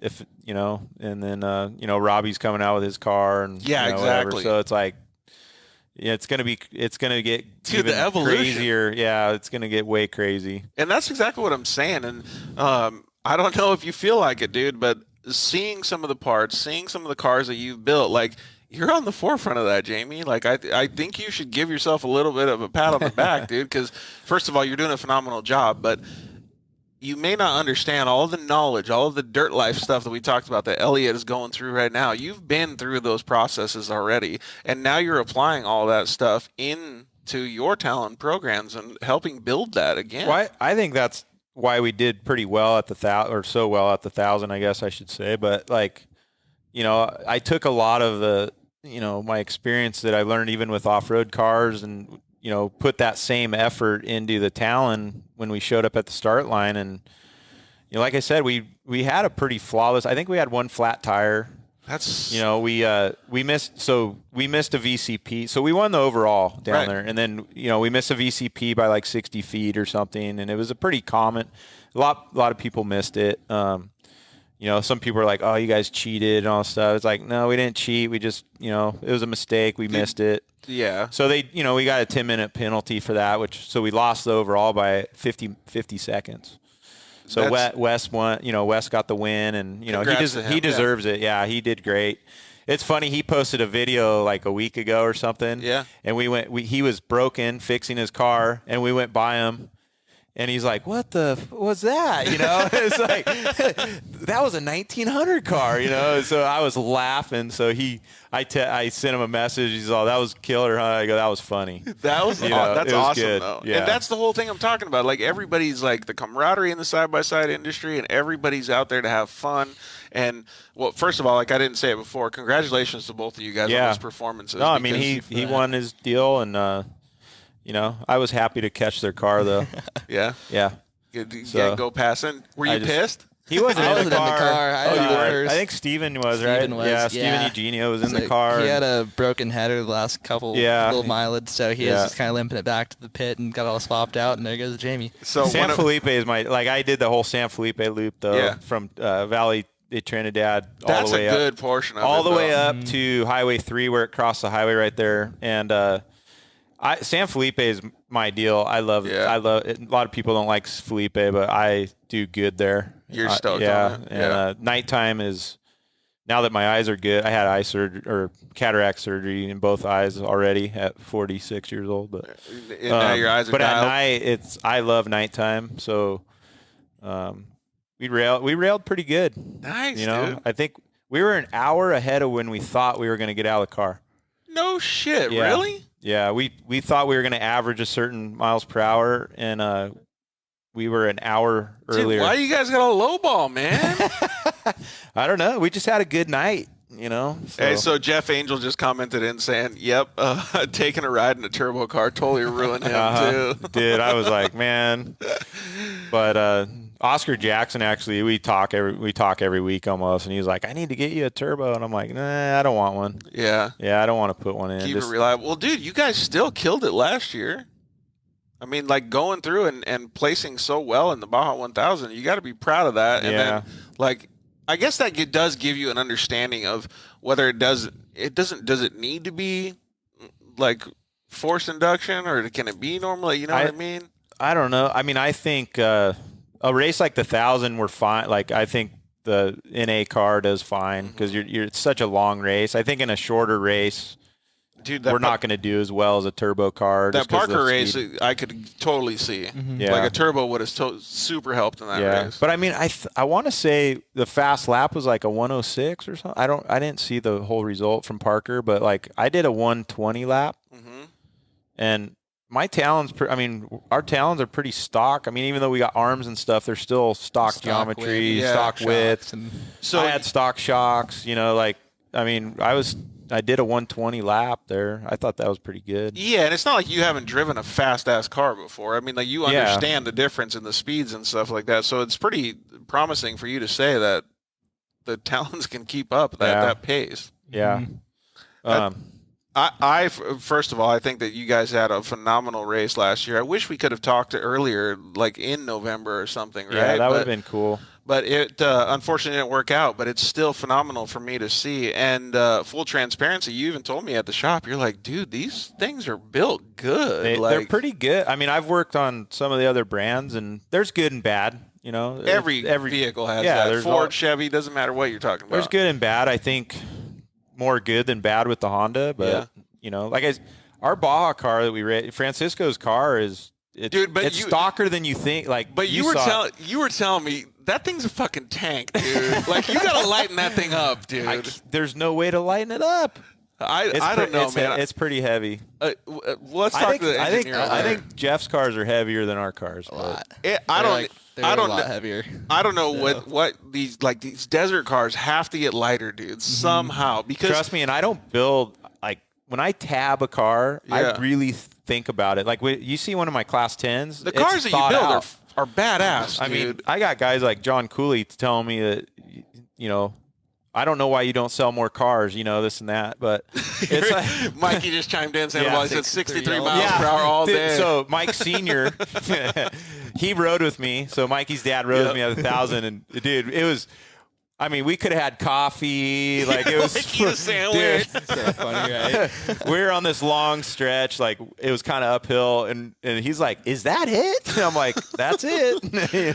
He's like, if my foot doesn't smash through the floor. He's been racing a long time. He was a part of the Miko family, and they, Morley's always built cars, and Mike's raced a ton. I still it doesn't matter. Like the situation of these side by sides, it's always evolving, always. And so it's cool to see. First of all, any Japanese manufacturer come in, it's awesome to see.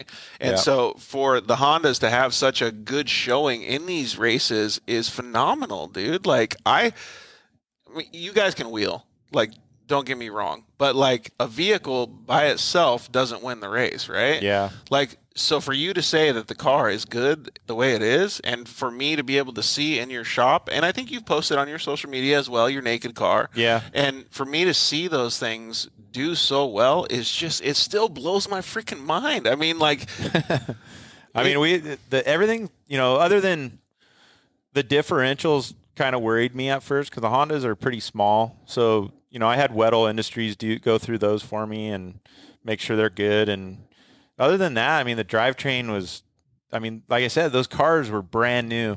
Yeah. I mean, they probably only had 100 miles on them total when we started that race. Just barely breaking them in. Yeah, we still had the braking oil in them. No, it's like, but it was impressive. Like I said, Honda's always been known for reliability. And how did both of you guys feel? Let's let Jamie answer this one. How did you feel after you got out of the car at the finish line? I mean, knowing that you won is obviously cool, but being a fabricator, building the car, understanding what like your whole racing prowess has given you, like you got to get out and go, shit, that was pretty fucking cool. Like, I didn't get so I was tired when I got out of the car. I'm not in shape, and I was tired.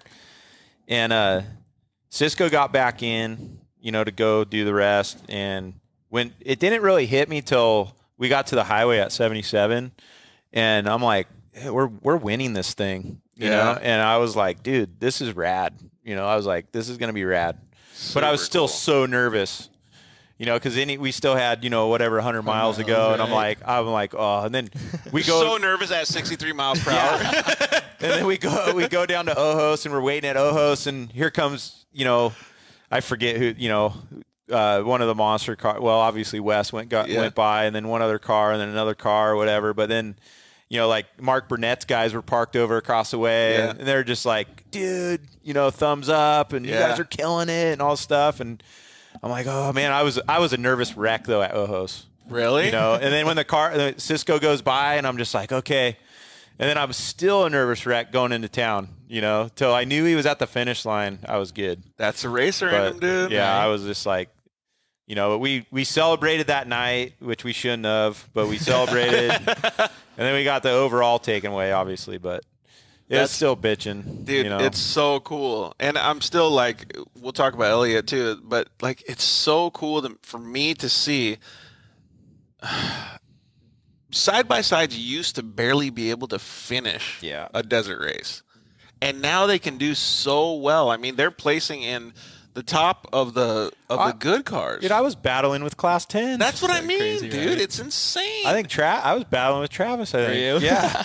I don't remember when he drove, but yeah, I mean, we're battling Class 10 cars. That is so cool. I couldn't believe it. Even in, like, we talked about the speed and the turbos and all this stuff, right? And we're making fun, 63 miles per hour all day. But the fact is they're still getting it. Like, you guys are still finishing really fast and compared to some of those good cars. Yeah. Mm-hmm. So, I mean, they proved that KOH, though.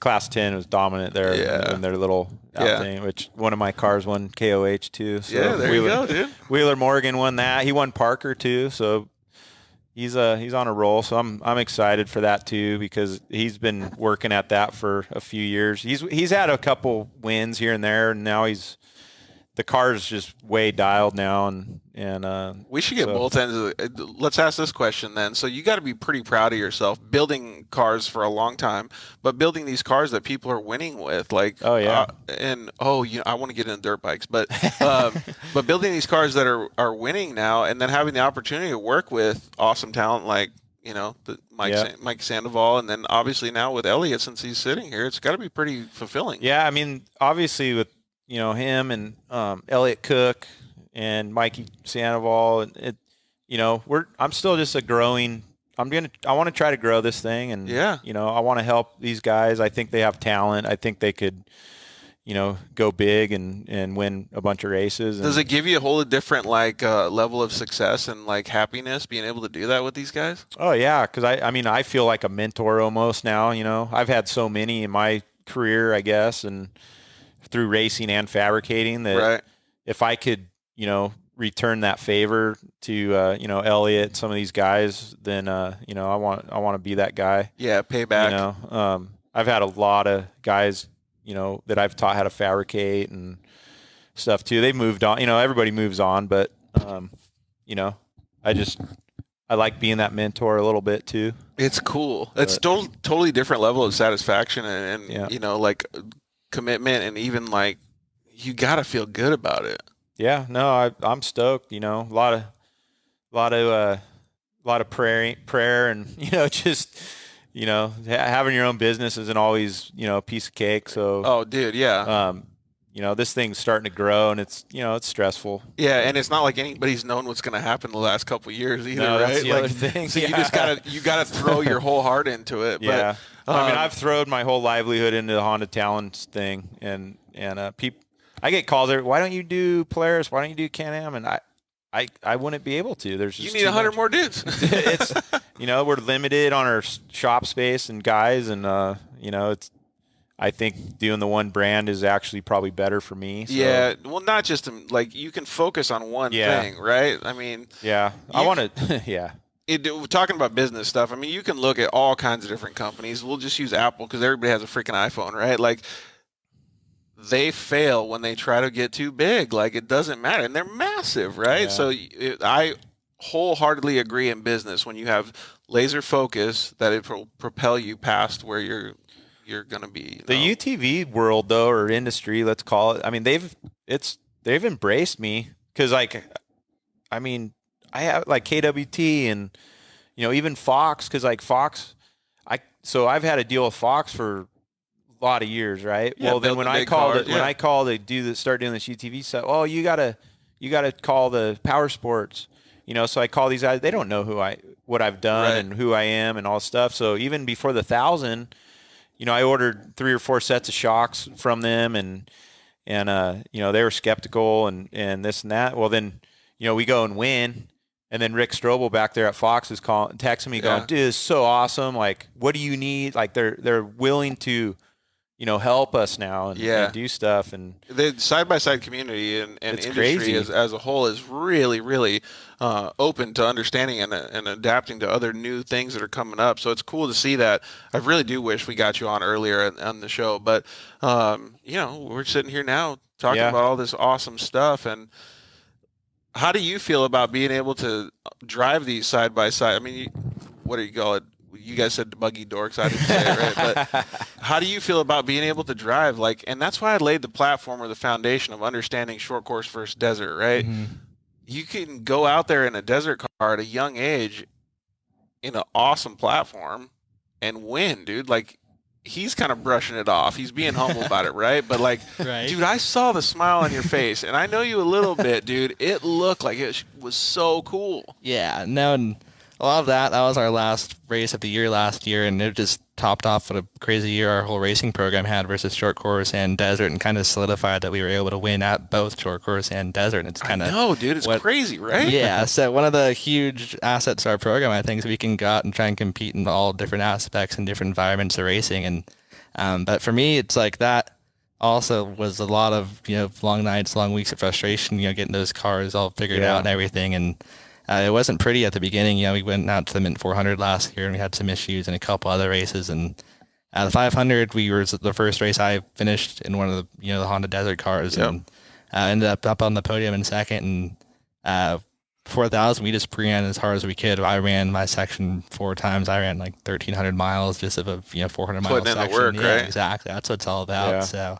Yeah, you got to work hard to make it happen. Exactly, and especially when you're racing against other guys like the Matlocks and the Jamie, the RaceCo car, and the factory Can-Am guys. It's hard when you're this many guys that are factory guys that all want to win for that same spot. It's like you got to make sure you're on top of your game. And dude, a lot of it was like getting through the first 300 miles clean. We were at the first 300 miles when I got out, we were leading it overall for UTV, and I was like getting out there was like the first okay, like this thing's it's on now. We're trying to go and win ourselves a race here. Then out through the night, I got the car to Steven Eugenio. He did awesome. He's a BAJA legend. He's won trophy truck championships and great driver. Yeah, so awesome. He was able to come and be a part of our team. And with the turbo thing, it was it's like what he said. The NA car might be a little bit fast and longevity. We had still some issues we were working out. We had some issues there, but after that, Bud Award got the car and brought it back to me and we were leading for our class. And the last 100 miles, it was like kind of weird to see all this time and effort, and you ran for 1,000 miles and try not to throw it away. And all this work and time, and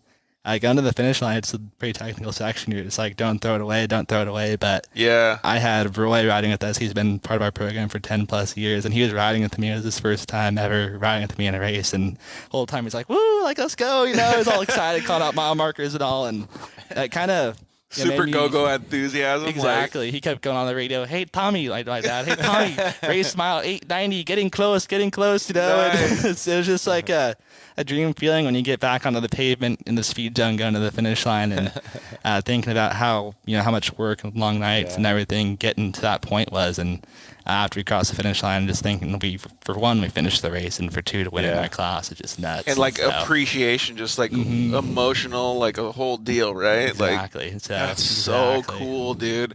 Like I love hearing the story like that because I can just feel like it's giving me goosebumps just thinking so about it. I'm getting all jittery over here. Do you want to do it again? Right? So cool. I had a second car down there with Paul Barnhart too, and they had their issues during the day and stuff, but they ended up making it to the finish line. I think they timed out by maybe in 50 minutes or something, but still got to the finish line? They finished. They got to the finish line.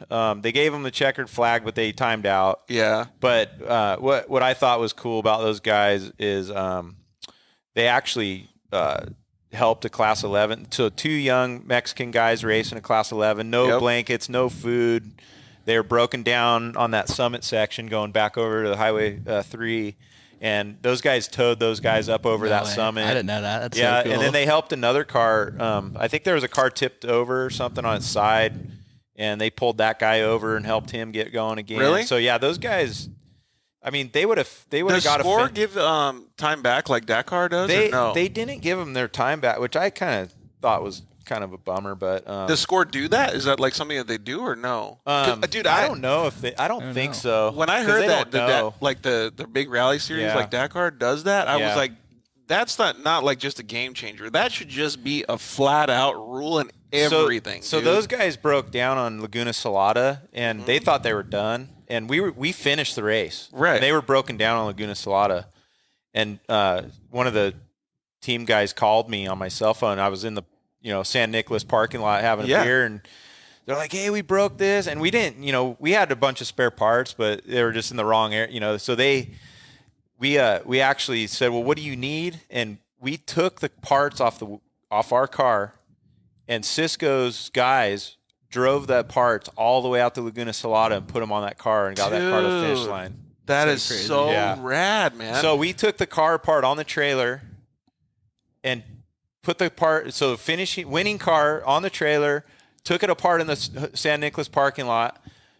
They hauled ass to Laguna Salada, fixed the car. The car still finished. I mean, obviously they timed out, but in my eyes, they finished the race. That's badass. So man. that was a pretty cool deal too, dude. So both cars finished in my eyes, So that is awesome. I mean, it goes back to like the things that we talked about at the beginning of the show, the dirt life, right? Like it's all camaraderie based, right? Yeah. You can be a racer all day. All of us want to go out there and win, myself included. Yeah. You put your helmet on, it changes you. But at the end of the day, you always going to help your fellow racer. That's so cool that you guys did that, man. Part of your team or not, you would have done it for Eliott if he was broken. Like it's awesome to see that and hear that story, dude. What kind of stuff do you guys have planned for this year, man?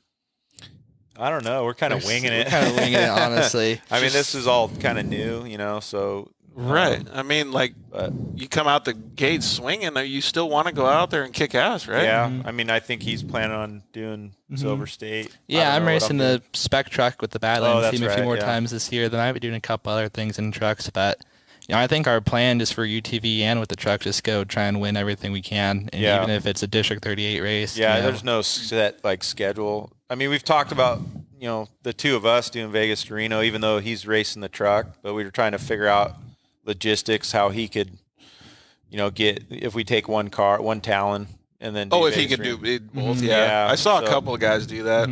I still have yet to see it done successfully. Yeah. Right. Like, I mean, I've done it. We've done it on bikes, and then certain people have done it, but Toby Price tried to do that a couple times out there in Australia and stuff too. Like it's so difficult though, man. Like.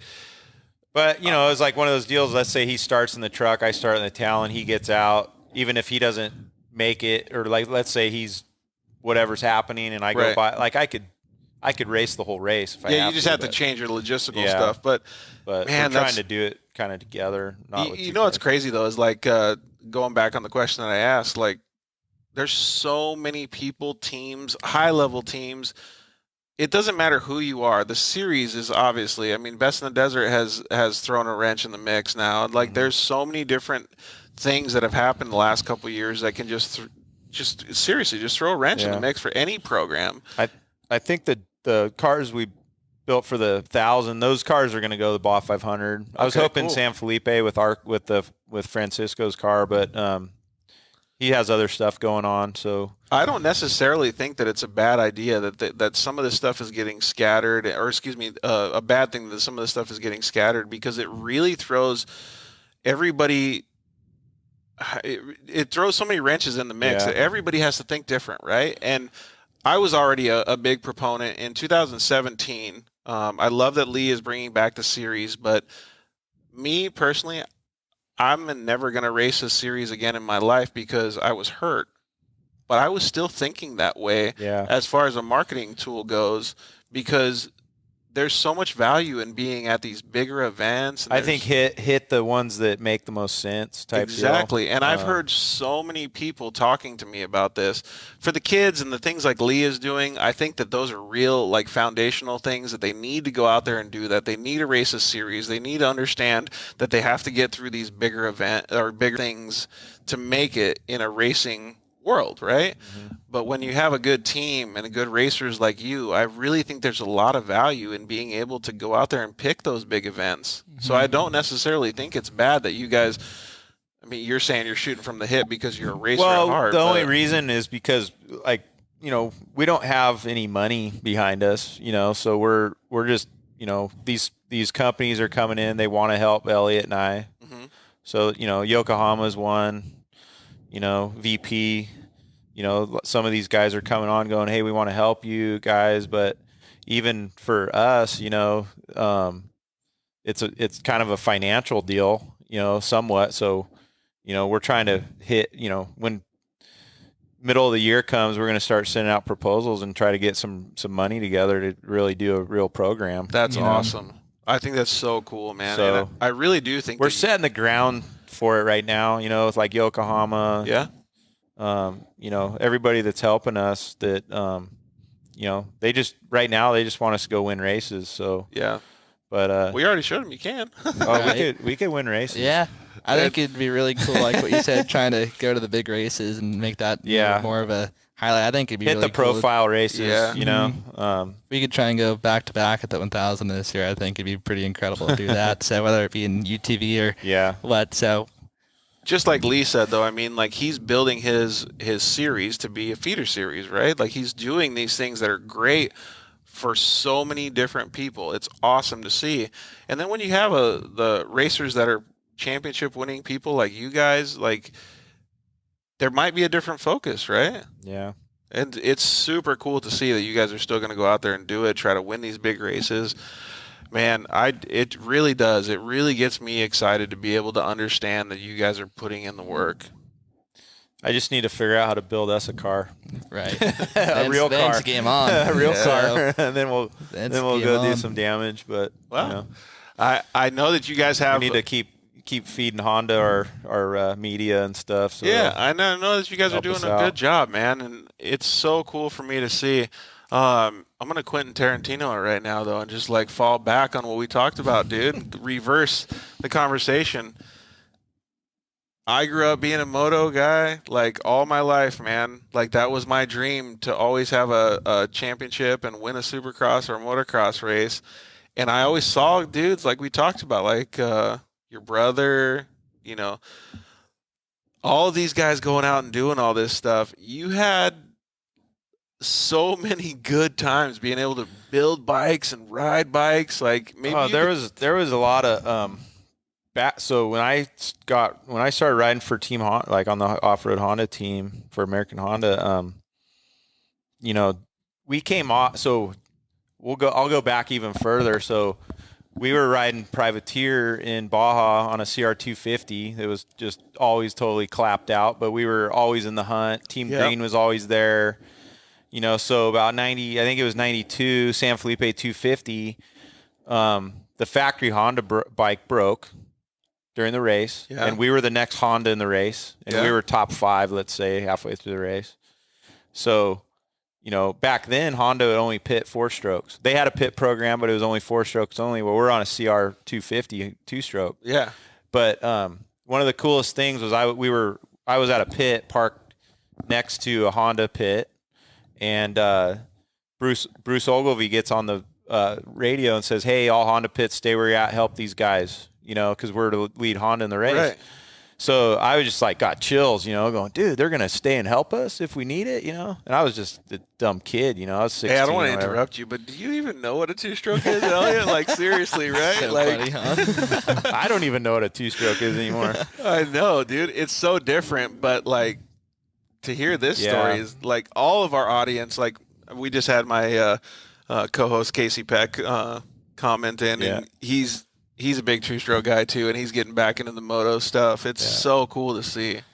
Yeah, so we ended up winning our the 250 pro class that day. We got third overall. So the Honda guys jumped on board. Well, Bruce was there at the finish line, and he took our bike aside, and he's looking at. The thing just tattered. We didn't have any money. We used to camp. When we pre-ran, we'd camp. I've slept at Ojos on the corner of the highway right there. Yeah. You know how many times I've slept there? Dude. Dude, it's crazy. So we were just these fast Grand Prix racer kids that came down to Baja. A haggard 2-stroke.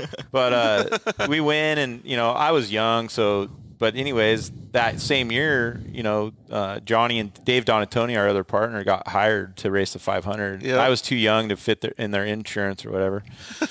But fast forward, to a couple years later, and I started riding for the team on a B, B rider or whatever. Yep. But so then about 97, I was hurt actually coming off an injury. So I was riding a lot, but I wasn't racing. And Johnny got hurt right before San Felipe, and he called me. He goes, "Dude, you got to ride." And I'm like, I don't know if I'm ready. He's like, "No, you just need to go ride." Yeah, just do it. So I go, okay, loaded up my van, headed to San Felipe for a week, pre-ran, and I rode with Tim Staub back then. So we were the B team, I told Tim, and I go, "Hey, we got to win, because the A team guys, we could beat them, And I think that was Jeff Capp and Greg Bringle or something, and they were riding. And dude, that's Johnny's some racer mentality. Johnny's right? telling me you need to beat these guys, So I'm like, okay. So we pre-ran so much. Tim and I pre-ran sun up to sundown. We're burning lines. Back then you make lines. You do. We're burning our sections in, and so we ended up winning that race. And that was big. That's so cool. So. Man. To win a score race, at what was I, 18 or something, or whatever. I might have been a little older than that, but it was, it's a big. So with that, I became one. I got this nickname one time from Cameron Steele. Cameron Steele, Nick to Johnny's 11 time. I'm Does 1 he time. still fuck with you? And call yeah, you they all that? do. Now I'm 3 time because I won. So I won that race. Then I won the 1,000 with Heidi in her 7 truck one year, and then I won this year or last year. Right. 1,000. So now I'm 3 time, I guess. You go back and talk to shit to them. Oh yeah. You'd be like, oh yeah. Hey, so did you guys win in 2019 or 2020? Yeah. But that's fun. But that was, then not too long after that, I kind of quit because I got hurt again, and it was just I had a full-time job. Yeah. It wasn't back then. There wasn't athletes weren't getting paid to go. Johnny, we'd work. I would leave pin halls. People were barely making any money in Supercross, crazy. Let alone Johnny was racing. Johnny was getting paid as a contractor from Honda, but he's only making $60,000 or something. Right. And then so I was working at pin halls. I'd work all day at Jerry's. I'd drive to Torrance, build race bikes, because Johnny and I built all the race bikes. Yeah. Or Bruce would help, So I would drive there. We worked till 1, 2 in the morning, drive home. I'd go work again, go back up there the next night. So we were building Johnny was building the A-team bike. I was building the B-team bike. That's So it wasn't hey, we didn't have a mechanic. We were the guys building the race bikes. Yeah, you guys were the ones doing it, So man. what was cool was I built the bike. I built the motorcycle that I won the San Felipe race on. Yeah. So that was pretty neat, Man, So, like I know that no matter what the Dirt Life could ever be as a show, we would never be able to, like, this is the same thing when I was sitting down talking with Rob McCachran. Eliott, you got to agree with me. Like, we could never fit the amount of stories in 10 shows, probably, crazy, right? Like, how could we ever, I mean, like, we haven't got to the XR100 at the BAJA 500 yet. I'm telling you, man, it's crazy, right? Like, Hey, I got a 3-hour drive home, dude. It's so cool to hear these stories. So no matter what, we got to get like you back on the show again to be able to talk about a lot of these stories. But like, it is so cool to be able to understand that. I mean, like, this show has to be about you and the Talon and Eliott and stuff like that. But it's phenomenal for me to be able to understand the amount of dirt life you have lived. And even this young kid sitting over here, I mean, he's starting, like, right now, he's really, like, he's getting to be able to start his career, right? But he's already been through a whole bunch. So that's what it's all about, though. Like, that's what it's all about, man. There's so much stuff I've already forgot, though. Like, I know. I forget stuff. Dude, just listening to you and Lee talk, I mean, it took, what, 10 minutes, 20 minutes that we got to talk? And those are crazy stories. And now you're bringing up all these other stories about – there is so many people in our audience, dude, that I don't think you understand would love to just talk two-strokes all day. Like, it's crazy. And you've lived through it, won races through it. I mean, it's awesome.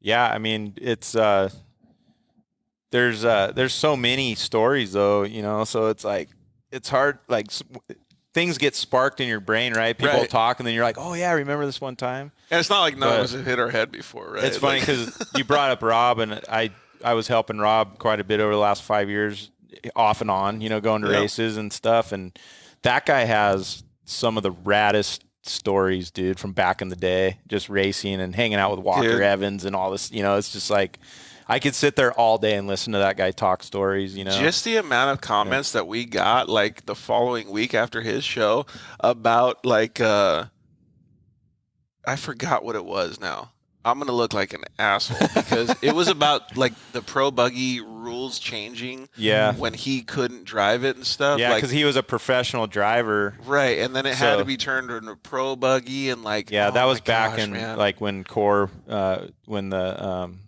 you know, Core owned it. And to Jim hear, Baldwin. and I don't want to go off on and change the subject and make it about Rob or anything, but to hear you talking about, like, the two-strokes and Honda and the way that the dirt bikes evolved and you and your brother building those bikes, I mean, like, it's got to get you pumped up too, Eliott, right? Yeah, for sure. How cool is it to hear this stuff, man? It's like you're listening to Jamie, like, dang, I didn't know you did that. Or, like, there's a lot of things that he's done. It's just kind of not a lot of that stuff. But, dude, like, I mean, like, I'm an old dude too, right? And he's young, but, like, to me, like, you're a living legend, dude. I mean, when I hear those stories, like, dude, you're too humble, but it's so cool. Yeah, they're like, I just like the stories of I like when we were, like, before we raced for even the team, and we'd go down there and spend, you know, 3 days pre-running together, my brother and Dave and stuff, and just camping in the middle of nowhere. And so Sandoval, we did a pre-run with him. I did a pre-run with Mike one time, and it was me and his brother-in-law and a friend of theirs, and we left Tecate, right? We drove across, and there was a KOA camp there in Tecate, just outside of town on the old highway, and we parked all of our stuff there, and we were pre-run for the 500, I think, or something. So but we were like, hey, let's just make a cool thing of it. We'll ride Compadre Trail over to Ojo, start pre-running and all stuff. So, like, we left, we parked in Tecate, rode the Compadre Trail. Blaze, he had his buggy, and then Mike and I were on bikes. And we pre-ran the whole, you know, like 3 days, let's say 4 days or whatever. But we didn't have a plan, like, where we're going to stay.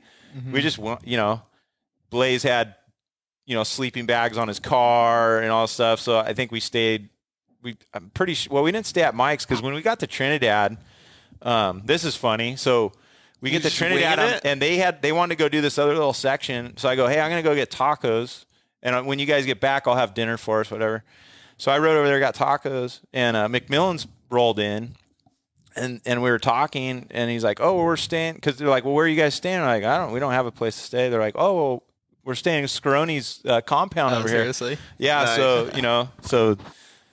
so Matt, I don't even know if they were there, but McMillans were all there. So those guys came back from their little pre-run. We go over there and we go in the gate, and we kind of had our own little huddle going on one of their trailers or whatever. And Scott McMillan walks over and he's like, "Hey, you guys need a shower?" Da-da. And we're like, "Nah, we're good," And well, where are you guys gonna sleep? And we're like, "We're going to sleep right here on the trailer." He's like, "Well, what do you mean?" And he's like, "Well, where's your chase crew?" We're like, "We don't have a chase. We parked in Tecate this morning." Yeah. He's like, "What?" That was Andy. I think that was the year Andy won in the Class 1 car. Oh, really? Yeah, Nice. I think because he was young. And Scott just couldn't believe it. We were pre-running, no chase truck. He's like, "What are you doing?"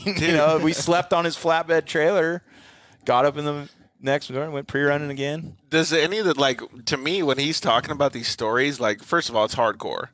Second of all, it's badass. Oh, yeah. But it makes me feel like I'm not even, I'm the host of a show called The Dirt Life. But he's the Dirt Life right here. Right? That is it's the epitome of the Dirt Life, right? But dude, we could go on for so long just talking about badass stories like that. And it just brings up all kinds of stuff that I remember, from my dirt life. And I'm sure, those little stories, make you want to go get a two-stroke. Bring up stories hey, did you I ever... barely ride a dirt bike anymore. I think I've ridden once in the last year. Dude, it really makes me feel like a pussy because I want to go out and ride dirt bikes again, I'm 15 minutes too, from right? Paula. I know, dude. And I don't even go, But, I need to go. It makes me think about, I totally forgot. Last week I was working on so hard on all this stuff for the show. I want to ride a dirt bike across the country. I have all the Trans-America Trail maps. I'm ready to go. I want to get back into doing all this stuff, man, and living the dirt life. Yeah. Dude, I'm telling you, man, we got to get you on the show just to talk about stories, dude. It'd be so rad. You need to get a whole panel of guys. And I know, right? Have Rob come. Yeah. Rob's actually going to try to come on the show. Rob rides dirt bikes even. Yeah. Yeah. And he's going to try to come back on the show in May. It's going to be awesome, man. But did you ever ride a PW50, Eliott? I did not. I didn't. Yeah? I did not. You didn't either? Dude, Z50. Dude, Z50, my first bike. Z50. And then I went to an XR75. Yep. Yeah. So no Yamahas for me. I had a CR60. Dude, red is in your blood. I strayed for a couple years though. Did you? I rode a Husky one year. Won a lot of races on that bike though. I won a championship in Best in the Desert before. Best in the Desert was motorcycles only back then, and I won a 125 Pro Championship on my Husky. Beat all the Cowie guys. Dude, it's already getting close to 2 hours, and we still got quite a bit of stuff to talk about. But let's start winding down the show a little bit. First thing I want to do is I want to thank both of you guys for coming in. Thanks for having us, dude. It's awesome. Eliott and I have been trying to line this one up for God knows how. Dude, almost some of the first shows probably, huh? So crazy. Yeah, I got to be on one with you last year after the 1,000, but it's kind of short and sweet from home and dealing with bad internet service and all. So now being here in the studio with you is awesome. Dude, your voice sounds crispy clear. It's a little different than it was last time, right?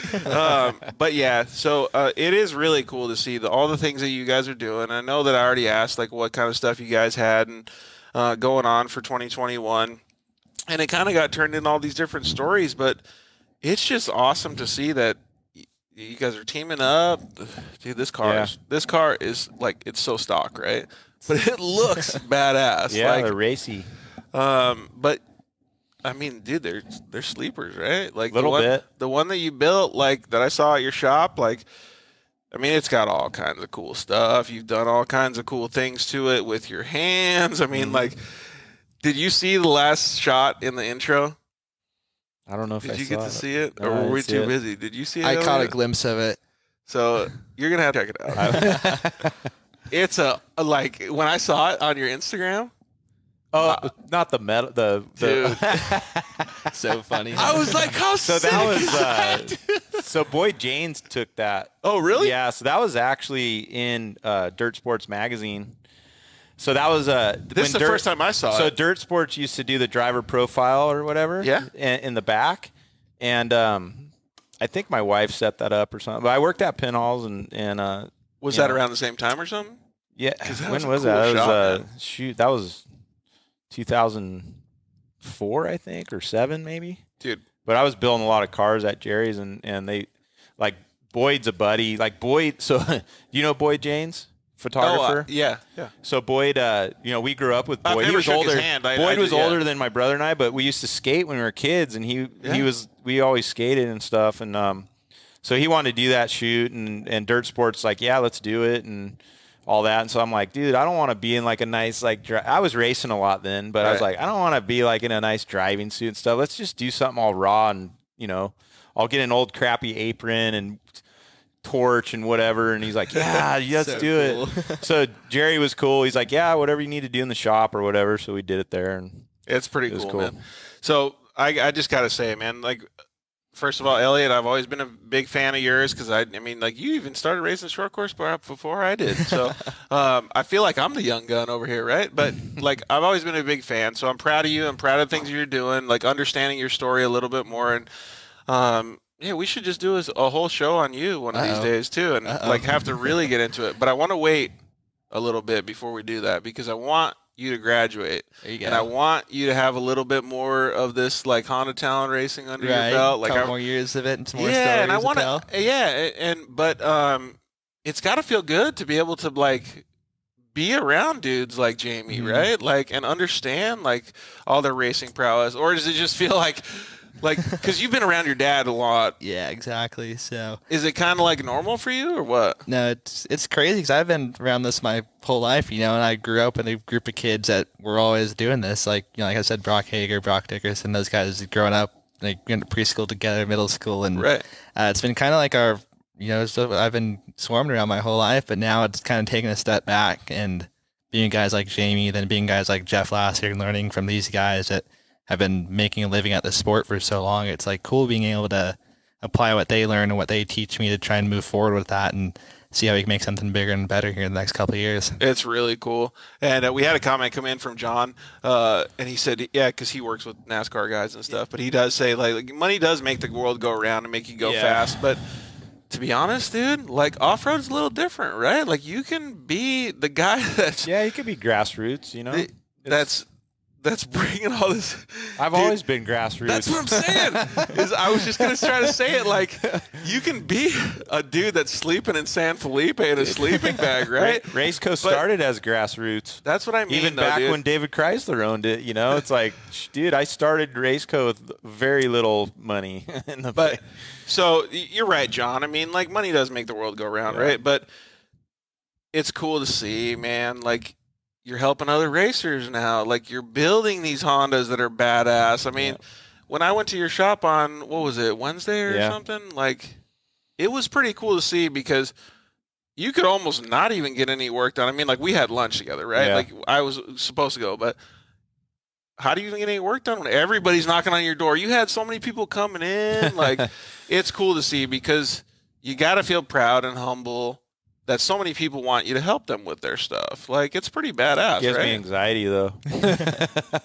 But you got to be proud of it. Yeah, at the end of the it's day, good to be busy. Like, it's good to be busy. That's for sure. Like, it is a juggle act, though, for me. And it's cool that you get to help other badasses like this kid, right? He's helping me, though. He does a lot of media and stuff himself, so I could piggyback off him, what he's doing, and it's kind of funny, because we did talk about it before the show. Like, I mean, dude, if I didn't understand it, like, a little bit, like, I don't know what the fuck social media would be, right? Like, and you're like, what? Yeah. But I mean, it's like he's helping me, I'm trying to help him, and I think we could go bigger.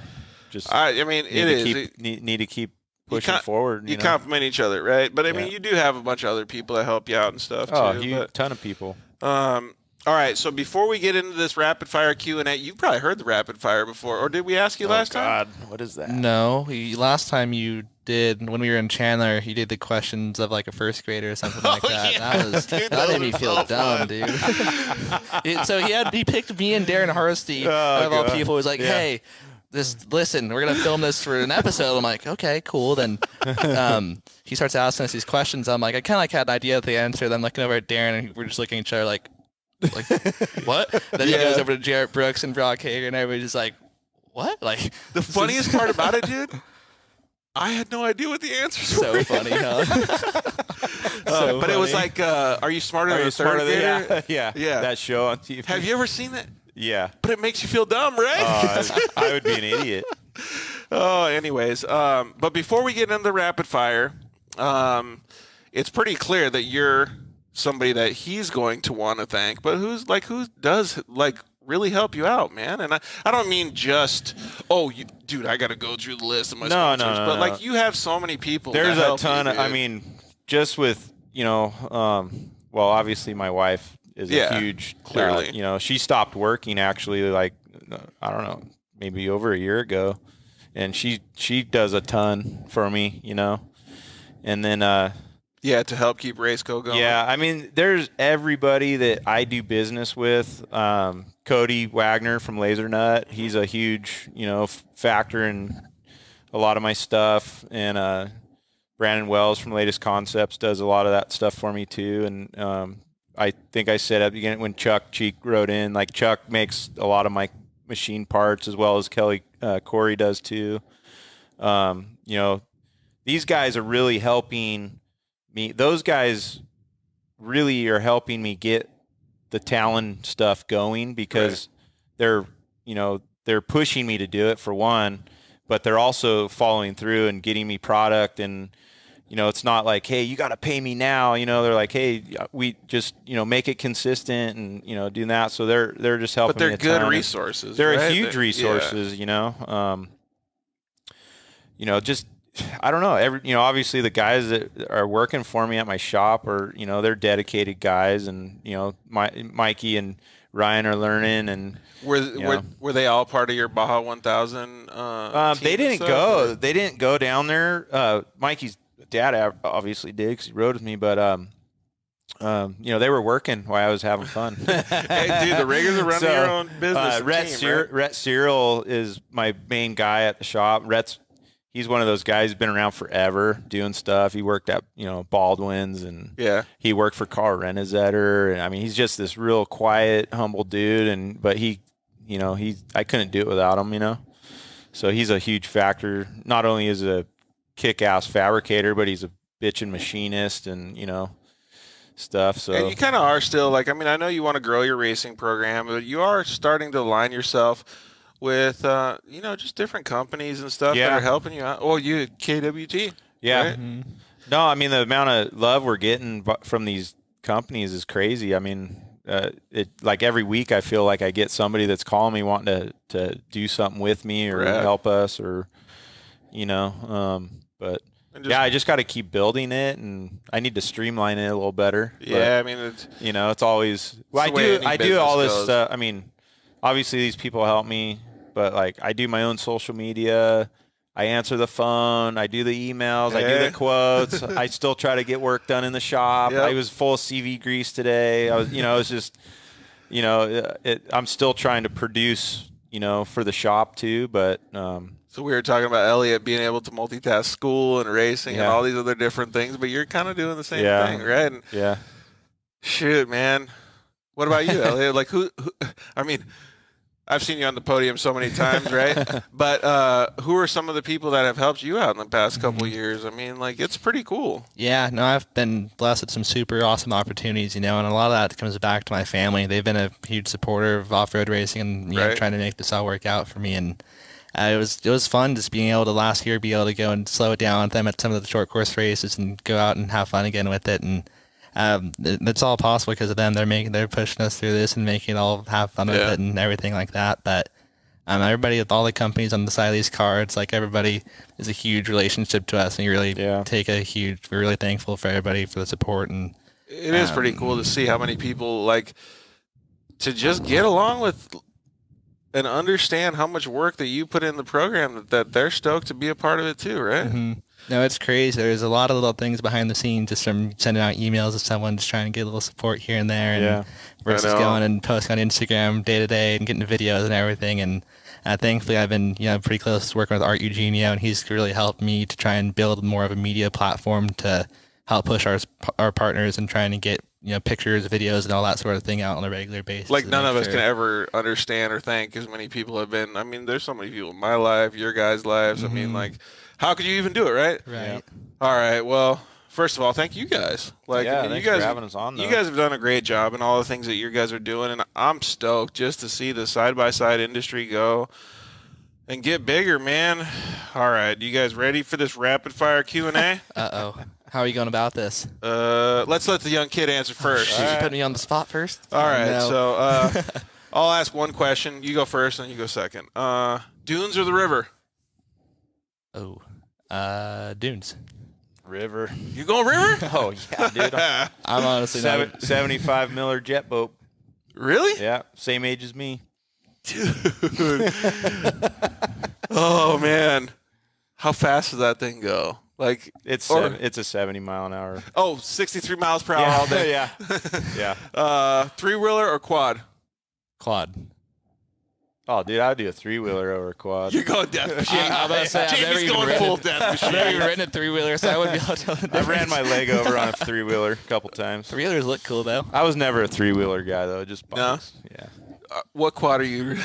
What quad would you get? So, a couple of years ago, we came across this, old, 2,400 Honda quad that, we would just go and ride around, and it was, that thing beat you up, but it was the funnest thing I've ever ridden in my life. It was so cool. Dude, I saw a guy at the Parker Edge race on, I don't even know what kind of quad it was. The quad, four-wheel drive quad. Oh, yeah. It's like the Dakar-looking things. They're huge. And he did the whole thing. That doesn't seem comfortable to me. No. You guys both know Supercross, right? Anderson or Osborne? Anderson. Yeah, I like Anderson. Yeah. You going Anderson? For sure. He's wild. I like Anderson because he's more on the edge. But I mean, Osborne's talented though. So the reason that I asked about, you guys know what kind of bike they ride, right? Yeah. Mm-hmm. Yeah. Steve Westfall, their team manager, he's going to come talk a little bit of crap with us next week. So Right on. I know Timmy Wiegand pretty well. He rode for my brother's team for a little bit. Right on. Yeah. Okay. Let's just switch it up then. Since I asked Anderson or Osborne, Roxon or Webb? Roxon. Yeah, I'm a Roxon guy. Yeah.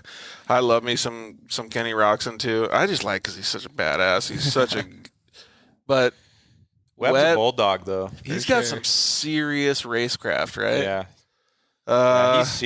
He's very serious. He wants to win every time. He really does. I mean, I know all those guys do, but there's certain Kenny. dudes and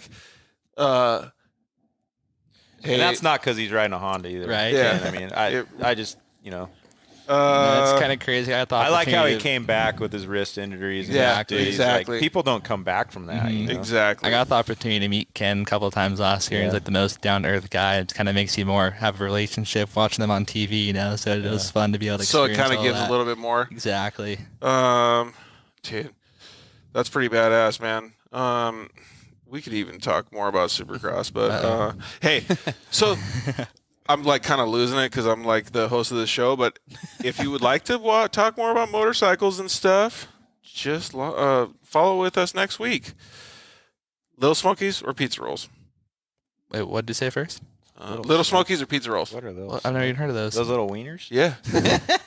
Have you seen them? Oh yeah. Dude, they're They're so scrumptious. Yeah, they're scrumptious. they are. They're delicious. I gotta go pizza rolls though. You're going pizza rolls? Yeah. No, I'd do the little Little wieners. Little Smokies? Yeah, they got the bread. Yeah. Oh, dude. Yeah. Dude, they're really good. Coffee or tea? Coffee. Oh, Coffee. Yeah. Coffee. Both you guys are going Gotta coffee? have creamer though. I can't go Exactly. all I'm not black. that hardcore. My dad drinks it black, and I don't know how he does it. I try. So nuts. I don't get it. Can't do it. Here we go. Favorite soda? So I would pick tea, iced tea over soda, but if I gotta go favorite soda, I'd go Dr. Pepper.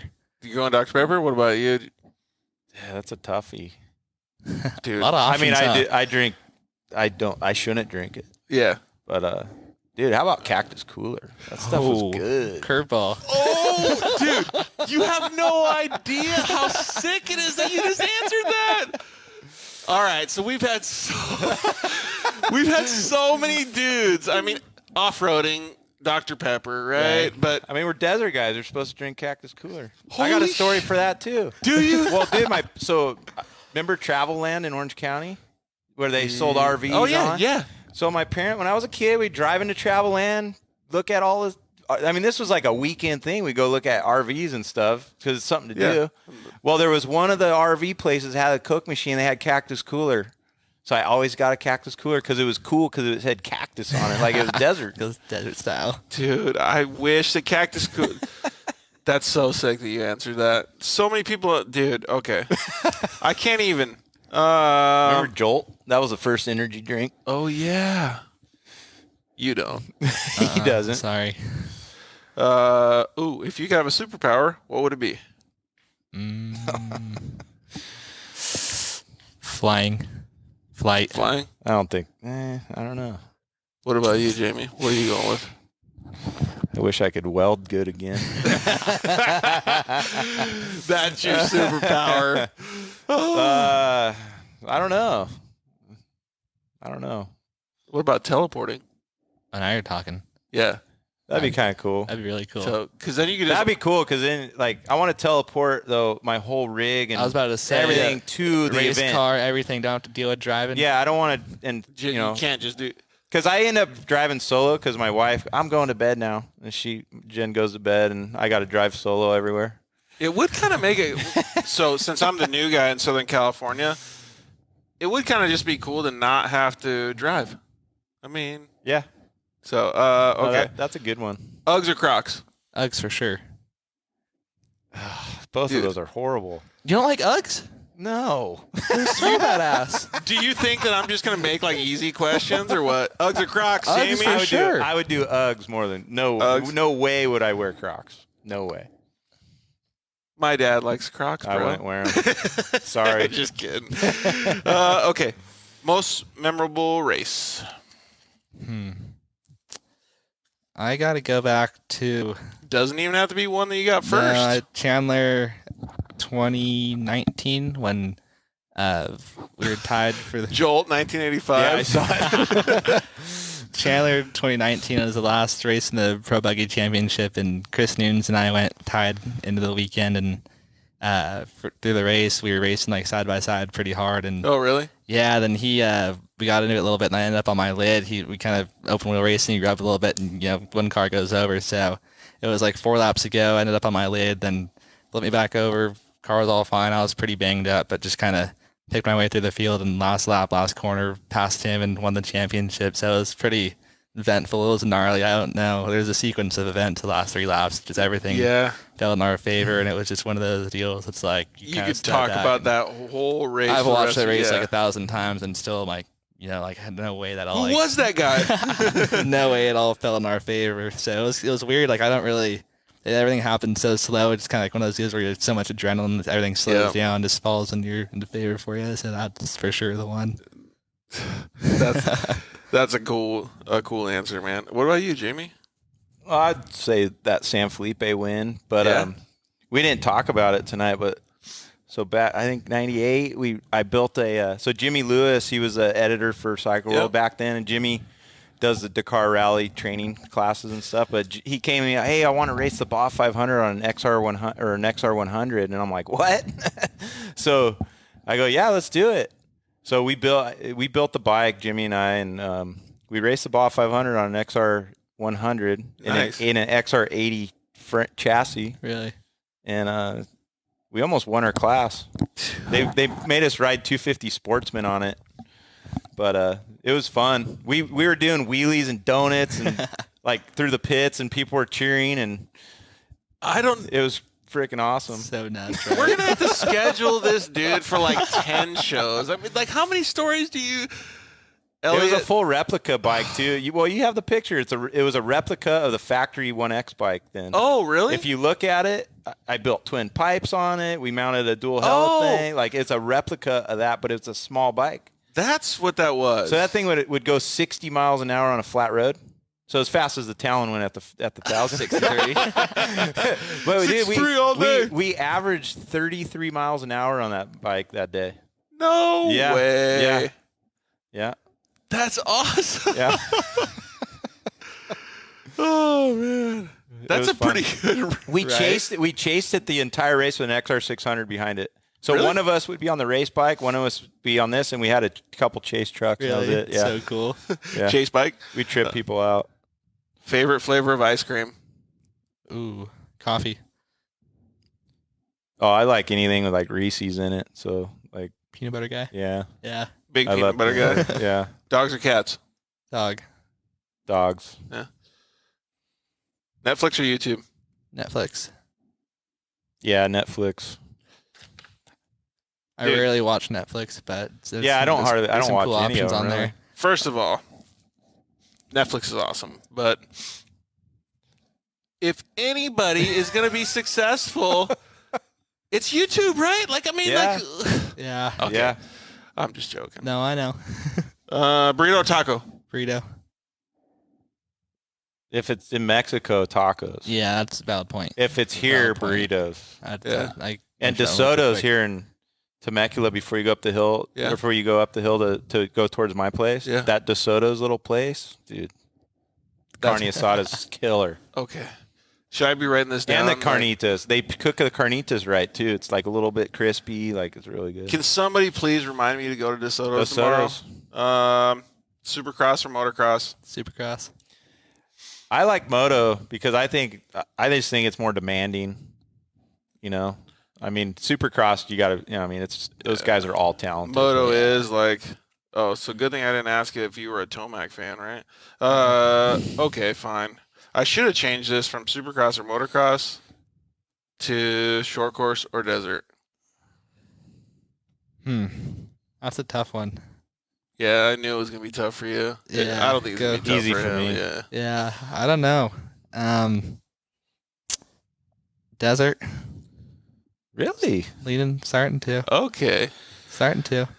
So I think you might just. I think they need to. I think they need to have a series. Well, I mean, Robbie kind of started out with it with super trucks, but have like not full stadium, but like a supermoto style off road racing. So you do some pavement with some like Grand Prix style. Like Willow Springs would be killer. They did a score race back. It was called the Score World Championship back in the day, and they had trophy trucks at Willow Springs racing. And dude, that'd be rad to bring something like that back. Dude, you kind of got me thinking. So since 2020 and 2021 have been such fucked up years, what if people just started racing like their desert car on a short course track or a short course on a desert? I don't like the tracks that are too small. Like the short course, they need to make like a bigger. Like back when we raced at Carlsbad and Riverside, the Grand Prix races we do. I mean, we went down the drag strip, we went out in the dirt, we did the motocross track, then we go do the TT track. It's all one course. You're not the first person in the. You're probably the 69th person that's told me to do. No, but seriously, on a serious note, I think it would be so fun. I mean, there's been a lot of people lately that have been saying that. Glenn Helens tried to do it a couple times, that Baja Cup or whatever, but it needs to be on like a Willow Springs platform. Like there's been a lot of people that have said that lately. That I think it'd be rad. The exception is Crandon and Wheatland and ERX. Yeah, those are the three those cool are big tracks. Those Yeah, are big exactly. tracks. Yeah, those would work. But this kind of is the next question then. What other form of racing would you like to try? And don't just say F1. It could be monster trucks. It could be speedboats. It could be anything, dude. Like we're talking anything. Bicycle racing. Anything. I think like some more on-road stuff would be exciting. Not necessarily in what kind of car, but I think it'd be just fun to try and do something more on-road. Like USAC, like prototype, like what, like any of it. I'm game for whatever. Just something different, to get out and try and change it up. So, what about you, Jamie? On the moto side, I'd like to learn. Well, if I was still young or whatever, I would have tried dirt track. Really? Yeah, I love it. It's badass. It does look cool. Like, what do you think? I got into it like 2 years ago. I built a little vintage bike, and Hell on Wheels is a little series they do around here, and they'll do like dirt track at Paris and stuff, and it was fun. So Adam Malice. Let's see here. What other form of racing would you like to try? Oh, final question of the night, boys. Uh-oh. Chips and guacamole or French fries and ketchup? Chips and guacamole. Yeah, that's a good. It's like a no-brainer for me. But honestly, that's a profiling question. If you answer French fries and ketchup, I can't even talk to you. No. Unless you're hungover, and then right. McDonald's fries. Dude, with all I'll the eat salt French on there. fries and ketchup all the time, but okay. We can't get too far into it. I was about to say, I'm more of a buffalo sauce kind of guy myself, so French fries and buffalo sauce might be a little more appealing to me. So you're telling me if I said like French fries and ranch or French fries and buffalo sauce, you might have picked it? Buffalo sauce, probably. Dude, this was an awesome show. Like, you're filled with like more knowledge and more stories than I could even tell. But We got a lot of stories. you guys did great. Thank you very much. I don't even know if we have enough time to talk about all your stories in the next 10 episodes, but it's a good show, man. I appreciate both of you guys. Thank you. I can't wait to see what you guys do in the next couple years. Let's see here. White Castle fries. What the heck is White Castle fries? Queso, bro. Oh, these guys are. All right. So thank you guys very much. Waffle House back North Carolina, East Coast. Waffle House is the place to go, like in the morning for breakfast and stuff. Is that? Yeah. Dude, there's a good place in Temecula. There's actually a pretty good place down in San Marcos too. I'll eat Mexican food every day though if I had to. Pretty much. I do. It's bad down where I'm at. El Centro. It's kind of getting out of hand. Is it? A little bit. It's good, but I mean, it's You kind got of good taco shops down there? all sorts of ones. We're like 10 minutes from the Mexicali border, so it's like you get all sorts of good stuff down there. All right. This is called the Dirt Life, not Taco Life. Just kidding. All right. Eliott, no lie, Waffle House is the deal. Thanks, guys. Yeah. Thanks, George. Thank you. Appreciate it. You guys both did awesome. Thank you very much to every single one of you guys. We really appreciate everything that you guys are doing to support the Dirt Life. Thank you to all our sponsors. Thank you to Eliott. Thank you to Jamie. We will see you guys next week. Cool. Thanks, guys. Later. Thanks for listening to the Dirt Life Show.